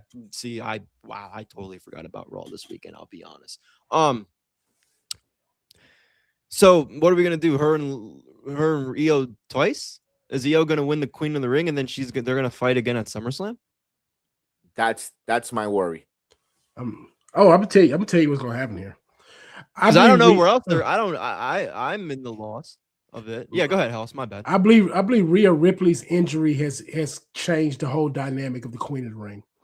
I think Rhea Ripley's going to end up having to vacate that title, and Liv is going to win the Queen of the Ring, and nothing's going to come of it, because she's going to say she's the best women's champion ever and the best Queen of the Ring ever. That's it. They're going to vacate their title, and they're going to probably put it on Jade or Charlotte, because they keep teasing Rhea might have to miss SummerSlam. If she misses the second biggest show of the year, she's going to have to vacate that title. So there's no reason for IYO to win and to challenge Rhea when she can wrestle. And there's no reason for her to beat Liv and then challenge her again for SummerSlam, because you're not going to do that back-to-back. So Liv's going to end up winning this thing, hold that. They're going to probably milk her as the queen by having her have that crown. Maybe she does her you know how Nia wore the queen crown for a nice little time? They're going to do that with Liv. They're going to do that. And she has the charisma, and I'll say the annoying charisma, to sell that Queen of the Ring. So I got Liv winning. But I think Rhea Ripley getting hurt, tarnished this whole tournament. Let me ask this. Any chance they unify these women's title? Like she win, and now she's going to win both, and they're going to unify them? No, sir. No, sir. Okay. Just asking. Just had to put that. I just crossed my mind. I said, if Liv wins and she's going for that title, and Rhea, like, why would you want to see Rhea Ripley versus Liv Morgan again? Like, Kev, I'll tell you why they won't unify those belts. It's all financial. They're selling all these belts for these high prices. They want to keep selling those belts separately. Those belts go for like $700 a piece. Yeah. I agree with you. I totally 1,000% agree with you with that, because if any unification should be the tag titles, and they're not going to do it. No, and they're not going to do it, and we'll find out. I said this, and I don't think they'll ever do it. This is so far fetched, out of left field. If Liv Morgan were to win that, has no challenger, Famer from AAA. She's been over 1,000 days as champion for the Reina de Reinas, the women's champion in AAA. You could have that for SummerSlam. You're also promoting AAA, whether she wins it or not. That's up to creative or some kind of a F finish where they can want to pay it off at AAA night one, and you could see Liv Morgan with the crown and antagonizing Famer up and down AAA and build that up and trying to sell that with Dominic Mega Campeonato, all that stuff. But again, that's called creative and storytelling and work. I don't know if they want to cross promote it. I don't know how much they really want to help out AAA to make it really, you know, because right now they're getting a lot of great fanfare, and you know they, you know, I don't know, egos, so they can watch them more than us. I don't know, but I don't know where they're gonna go with the Queen of Wing. It's gonna be very interesting to see. And I tell you this: if they do the idea that I think is going on, they're gonna have one of those women from Judgment Day win Money in the Bank to take the belt off of Liv. Oh yeah, and that's it should be Raquel. I believe they go with Roxanne. I believe you know you put Roxanne in there with Charlotte just to see how it goes, because they like Roxy. They like her a lot, and she's been eating a lot of pins for a reason. I believe they've been trying to teach her how to call matches, so she can be in there on the fly, know exactly what to do. Because they call her the prodigy for a reason. So they're trying to get her together. She gets the Money in the Bank. I could see her probably taking their belt off of Liv probably by Royal Rumble. Interesting. All right, I can see that. No, Rams, we did our AEW talk. That's why we're not going back and do that. If you missed it, you could more than rewind it. And even the TNA talk in the beginning of the show, we're at the WWE portion of our program, because we don't want to rehash and repeat on that for these. So yeah, definitely hit the rewind button on that. On the video, I'll give you all that different things on those companies. Well, going back to the Roxanne Perez, I am agreeing with you. I think Roxanne Perez is a prodigy. She has to learn how to call matches as part of her growth and as a wrestler, as a professional wrestler in the WWE. You're right. You know, and she's losing and having losses to help her learn how to call matches, audible on the fly. Because when she does become a world champion, she's going to have to learn that, not just go in there and memorize matches. Although I don't think Roxanne is nowhere near one of those. She grew up in wrestling school, Reality of Wrestling, Ring of Honor. She's been around. She's not one of those NIL students. Wrestling is, they couldn't trust her with that opportunity to run the women's division. But like you said, I don't think that happens until 2027, in my opinion. She'll win the briefcase. Remember, Money in the Bank is late. Money in the Bank is going to be in October. And Right. She has a whole year to hold on to that briefcase. And who knows where Roxanne becomes opportunistic to cash in that title. But that's why I say 2027. I think that's the Roxanne Perez year of Roxy, in my opinion.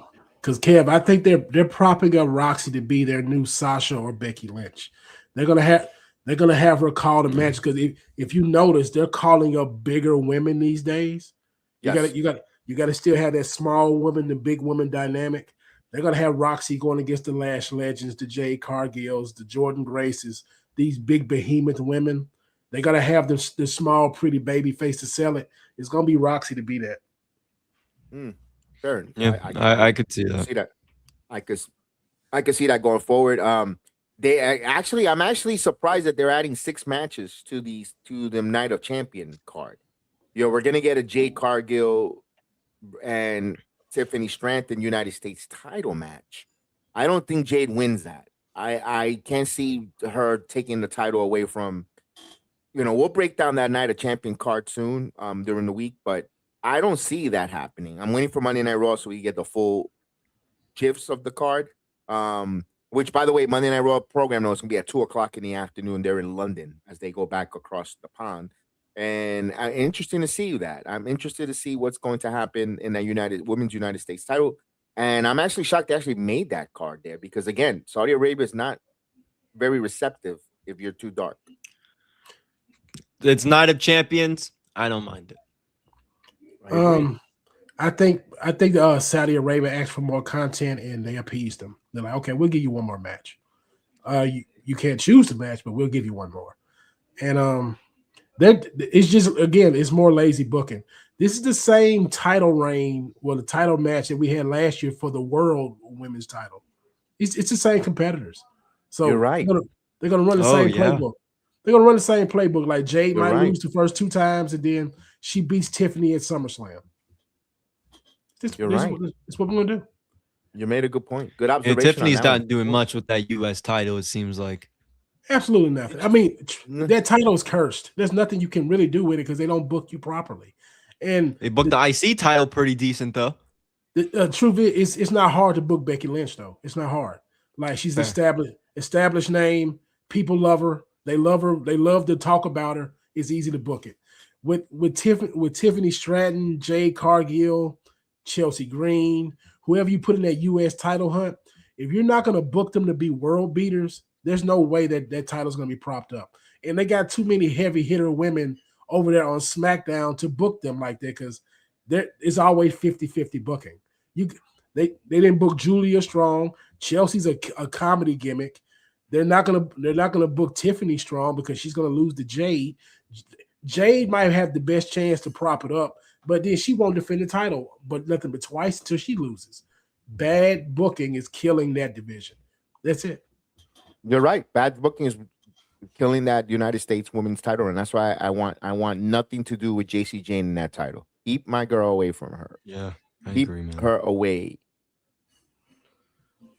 That's it. I want JC Jane as a world title picture, not in the United States. I will say this: Rhea going down hurts JC Jane's momentum. I agree with you there. Yes, I agree. I totally agree with you there because that was going to be a great match. I think if JC, that would have been a good coronation and putting someone over for JC beating Rhea Ripley for that title. Yes. Even if they do some type of a tournament, fatal four-way ladder match for that title, it's not going to be the same if JC wins it because you kind of want her to get the clean pin on Rhea Ripley, Chris, the way we saw her do to Marsha Slamovich and Stephanie Becker. Yeah, I mean, look, what a way to build up a former or a future star than taking out the current one you have now. It's like what they're doing on Monday Night Raw with Oba and Brock. They see somebody, this young prospect coming up from NXT, and they want to see how they could do with some of the bigger names. That's what they're doing with JC Jane.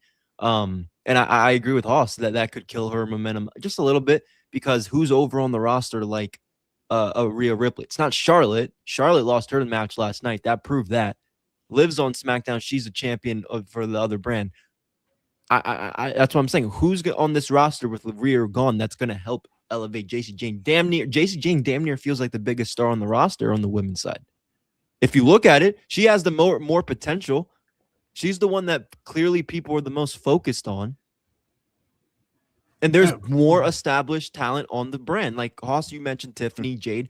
They're all probably more established talents, quote unquote, or names, I should say, than JC. But again, they feel like JC's going to be the future. They need to focus on her. So if Rhea's gone, I hope they find the next person up for JC Jane because she needs to keep dominating. And she was doing that going against Rhea. And yeah, it sucks. So I see what Hoss says there. Chris, Kev, I'll tell you this. I would beta test the John Cena Classic right now. And I'll tell you why. If you go ahead and if we need to stop playing with Rhea, if she's going to be out for an X amount of months, go ahead and vacate the title. She did this a couple of years ago anyway. She had no problem with doing it. Vacate that title. Do the John Cena Classic right after Night of Champions. Do it. Have your champion established going into SummerSlam. The fans will be tied to this new women's champ strong. Like you can make people actually care about women's wrestling the way they should. You put John Cena's name on it, you give it some cachet, some meaning behind it. You know how they say we're gonna vote for you. You might go over just because you got fan support. If you do it that way, and you let the fans choose their champion and have them win at SummerSlam, you can actually restructure this women's division quickly. Mae Young Classic. They made that's what I would like to see the John Cena Classic in sorts to kind of be like, because if you guys watch the Mae Young Classic, they could do it in a different concept because the Mae Young Classic was to find the next WWE whatever. They could use that concept, but find your next champion that you already have. And it will be easier because you have all these established talents anyway. Just book them like you would for that tournament. They did that tournament very well. Triple H was behind it. That's why I'm saying they could make what Hoss is saying about the John Cena Classic with the women. I think they can make it good. It's just having the right talent. This is why I hurted them. They should have done it in July. They should have done it here in July, but they should have done Women's Evolution again. I don't know why. That was the best fucking pay-per-view in the whole company last year in 2025. They had great matches. Every match on that card was great. And they didn't fail to not give the Women's Evolution where you have, and it's not because of lack of talent. Look at the rosters of women that they had there. Now you would have had Women's Evolution with an opportunity for a women's title match because of a vacant. And I know you don't root for injuries. You didn't know that. We didn't know that injuries was going to happen. But if that pay-per-view was in place, there you go. You don't, but hey, I'm going to be honest with you. I wouldn't give a shit if they would have not sent a women's match in Saudi Arabia. For what? To see them in pajamas, head to toe? Who gives a shit? I wouldn't want to send the way things are happening in across the pond over there in over there with the Strait of Hormuz closed and all that bullshit that's going on in that region of the world. I don't even want the talent being there this Saturday coming up. Let alone the ladies. They should have had a Women's Evolution pay-per-view. There was nothing wrong with them doing a couple matches for Turkey Shalak and all his other goons over there. And they should have left the Women's Evolution in the United States. They could have done it. Heck, they could have done it in Madison Square Garden. And instead of and they could have Women's Evolution there. But no. What do we know? What do we know? We're sitting behind a computer and on a YouTube on a Saturday night. Yeah, Saturday afternoon. What do we know? What do we know? I'm going to tell you why they get Evolution, Kev. I'm going to tell you why. ESPN didn't ask for it. If ESPN asked for it, they would have got it. It's not on ESPN's radar. Could be right. That's why the WNBA is failing, bleeding out money. Yes, because that's a good correlation. If the WNBA was driving ratings, you think ESPN, who's big on diversity, wouldn't want those women to have their own PLE and put it front forward? They probably scared of the numbers they would garner if it happened on ESPN. And I think it would have done well. I believe you. I believe you. I think so too. I believe you, but I think ESPN, they saw it only had 1 million sales on Netflix. They probably say, "Oh, it's time to put respect." And they're fucking up. I agree with you. They're fucking up because they could easily put one of their journalists, analysts, send most of your women journalists there. I'm sure they probably don't know anything that's going on, but you see the setting, all women's event. I think that will drive. Especially the weekend after the All-Star break of MLB. There's nothing there. They have to run the damn XPs. And it's boring ESPN television. They could have easily done the Women's Evolution pay-per-view for content on ESPN. Come on, man. Nobody wants to see everybody running and going in circles, turning left for freaking 250 laps. Not everybody wants to see that crap. We want to see Women's Evolution Wrestling. Let's go. Let's talk about it. Good point. That's a good point. I'm telling you, it's got to be metrics driven. Because if it's metrics driven and WWE creative is lazy, they don't want to go to work. Because they could easily do this PLE. They don't want to go to work. They don't want to book this. They don't want to come up with a story to do anything with it. They're lazy. ESPN has to ask for it. Those are the two things. I think they don't want to get exposed when they see all these women wrestle and look and steal the show and see a Julia kick ass out there and on the card and the Kiana and the other one. They go, why are these not on? And then you see the other network television like USA Network say, why are these not featured here on a Friday night? That's why. Because all we talked about again, that triple threat match between Lyra Valkyria, Becky Lynch, and Bayley was fucking phenomenal. And what happened? No build after that. Lyra, someone say it was been boring. Now let's team her up with Bayley, and Becky. No, they didn't do anything. They didn't capitalize. Oh, they gave us Stephanie Vicaire, which no one cared about, and she wasn't even on TV for months. If it wasn't for the great thing that came out of Women's Evolution was Naomi, and she celebrated too much because Jimmy decides to slip one through the goalie because of the celebration. And Bianca gave her finger for this company. Well, she hasn't come back. She hasn't come back from with that triple threat she had with Io and Rhea. She gave away her ring finger for this company, and they can't do Evolution again. So. No, come on, man. They said that was the best match in that WrestleMania that night. That triple threat. Thank you so much, man, Ryan fan, for your super chat. Appreciate it. Yeah, this happens with celebrities. Yeah, I get you as well. I get that there. Rams fan, we're reading your comments. We did talk about the Connecticut situation with Deanna Peraza. I think he's rewatching it right now. Yeah, his okay, comments. live. Yeah, he's live commenting. I think he did do that. He went. He rewatched it. Mm-hmm. Okay. All right. Appreciate you there. There you go. So there you go. We got Rams fan. When there. you see this, yes, we greatly appreciate you. When you get to this portion of the video, yes. And we're gonna plug your show, Wrestling Soup du jour on Wrestle Soups and Friendos. It's the SmackDown du jour, excuse me, on Wrestle Soup and Friendos. There, of course, part of that network, Rams fan. It also covers GCW, friend of our guy, the one Inoni. This Monday night at 6:00, MOW Files with Mr. Jeff Lippman and Mr. Thomas himself. They breaking down all the episodes coming up on MLW. Episode 3, if I'm not mistaken, episode 3 and 4. I'll get with them in the production and find that out with Mr. Thomas, who was had a group podcast, had a interview on a podcast himself that he retweeted for Mr. Thomas. Great to have you on our channel. Appreciate you, Mr. Thomas.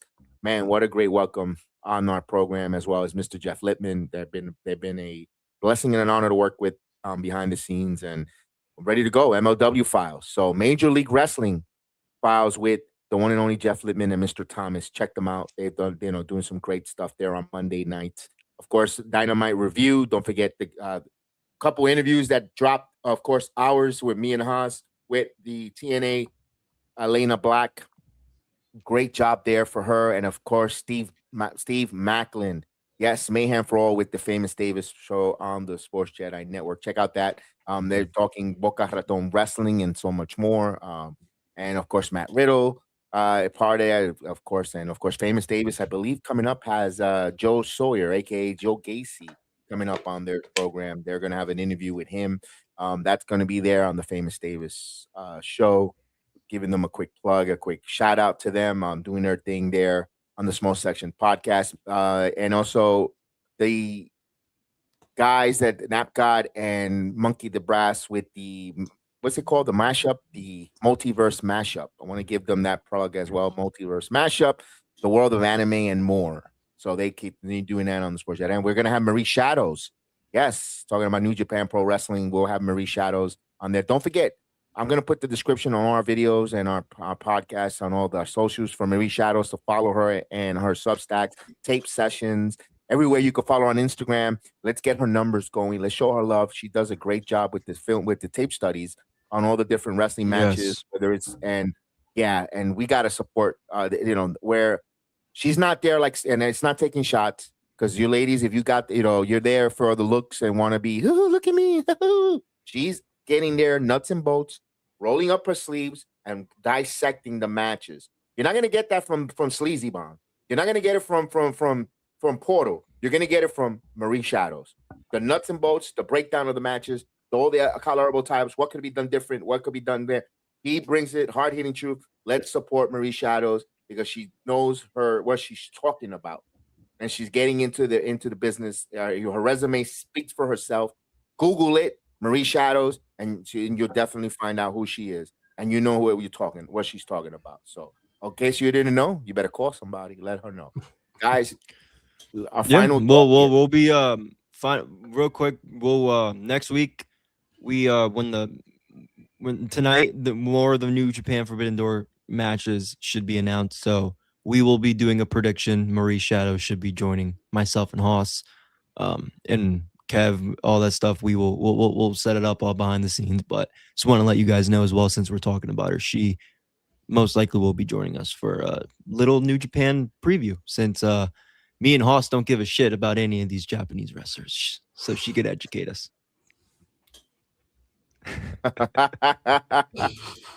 We got some interviews coming up.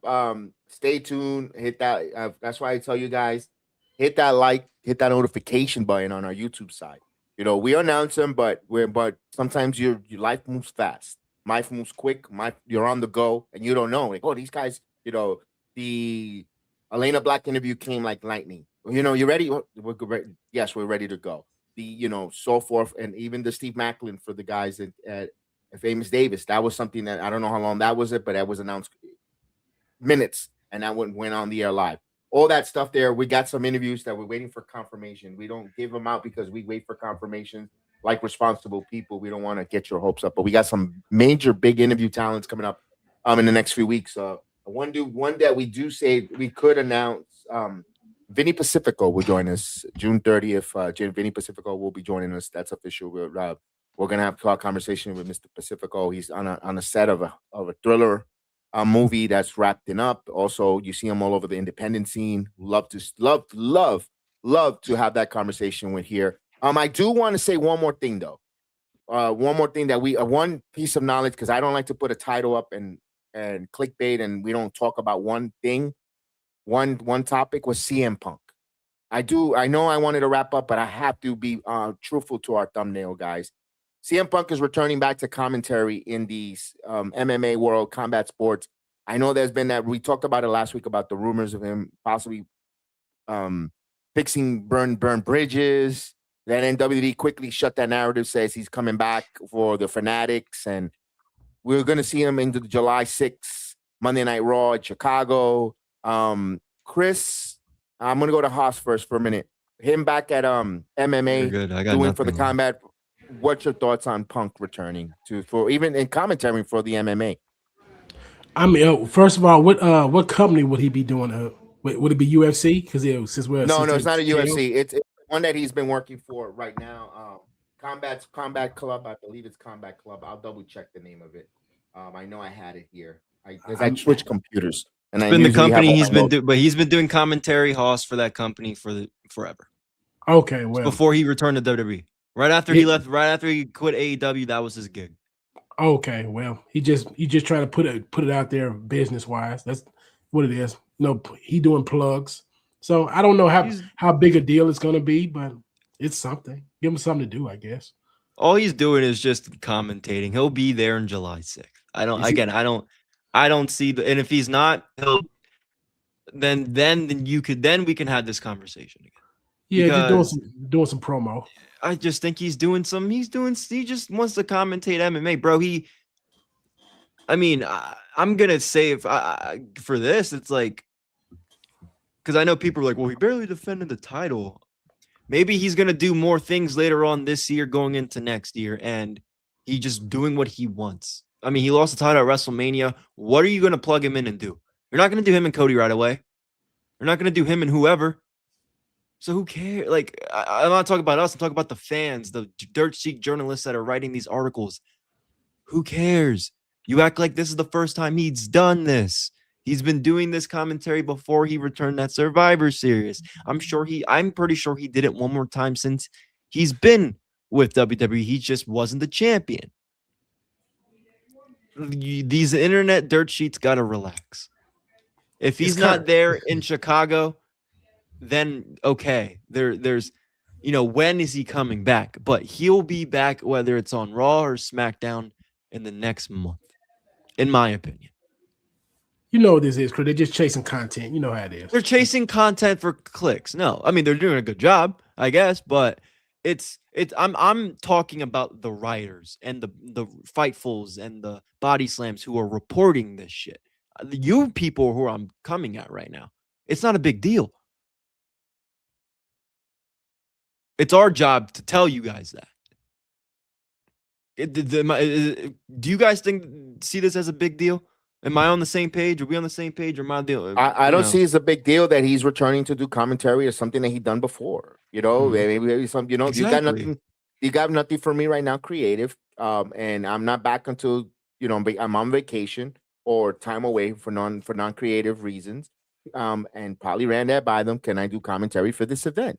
That's something I've done prior to coming to here, and I enjoy doing that. It also helps WWE have him in commentary booth. Because now if they he needs an emergency commentary, you got someone with some experience working and calling some type of combat sport, whether it's wrestling or fighting, and you got another person who's seasoned on there. Tessitore comes from outside doing college football and all that stuff.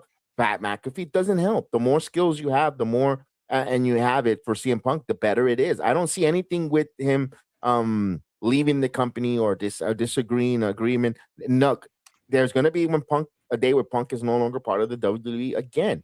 But Mm-hmm. what's the rot? What's the push the narrative? There wasn't anything negative right now. It's just him taking some time off, recuperating his body, and going back to something that he loves to do, is calling combat sport fighting. He likes that. He loves that. That's something that we saw him. I believe we saw him in the MVP fights in Los Angeles. He was there. He participated in that event as a spectator. He likes the fights, no problem. Are we going to make a big deal because he didn't go to the White House 250 with Roman Reigns? Do you really want to see Roman Reigns sitting next to CM Punk and watching the fights? Which is not it. I mean, I know that's, we were talking about it earlier, guys, about real life, and we got to that character wall, but still, because what that would have been the next narrative. Oh, Punk is a Trump guy. Stop. Can they enjoy events? Cornette ran off with that with Reigns on a prior video this week. I'm gonna listen to that while I cook dinner after this. I'm not gonna. Bro, can you just enjoy a sport no matter who's there? So that means what? The Knicks are Trumpsters because they had Trump at game 4. Maybe the owner, but not the Knicks players. They make everything political these days. You can't enjoy anything without tying yourself. Just enjoy it. And if like him or not, the Cheeto president, number 45, 47, if he loves the sport, he's entitled to go watch the sport, regardless. If he wants to go watch boring soccer, he's entitled to go watch boring soccer. It doesn't matter. Who are we to tell anyone? If Joe Biden likes to watch curling and he's there, let him watch curling. Let him be there. Who gives a shit? Who cares? Enjoy it. I tell you, everyone, enjoy it. Don't get all hung up on politics. People, they still enjoy. Remember, they all put their pants on one leg at a time, guys. We all put our pants on one leg at a time. Plain and simple. And we're all going to end up in the same place, on 6 feet under. So stop. Right. Let's stop with that. With that said, man, we appreciate everyone. Thank you for everyone. We hope we entertained you. Hope we enjoyed our weekend with us here talking some wrestling. Thank you for the super chat to Rams fan. Appreciate that. Don't forget Jeff Lippman Monday at 6 p.m. The Dynamite Bros after Dynamite, of course, and all the different programs that we see all across the Sports Jedi Network. We're looking to add more. We're going to get some more in here into the near future, of course, and our interviews continue to grow. We have some great interviews waiting for some confirmations exactly when, but you see them drop. We ask you to support, like, and love. And I want to thank everyone. We got almost over 4,000 plus watching the Elena Black interview, House. So y'all did a great job on YouTube. That's not across. You got another 4,000 plus on Instagram Live, a couple thousands on X, Kick, Rumble, so forth. You guys loved hearing from Elena Black, and we appreciate everyone, the TNA, and everyone that continues to allow us to interview these talents. And don't forget, big match tonight. My following, Janai Kai takes on Knockout champion Ying Ying Lee and Rising Star Women's Challenge tonight in Deer Park. We wanted to shout her out. Good luck, Janai. Good luck. Kick the shit out of Ying Ying Lee back to Chongqing, China. With that said, we'll see you next time. May the sports be with you.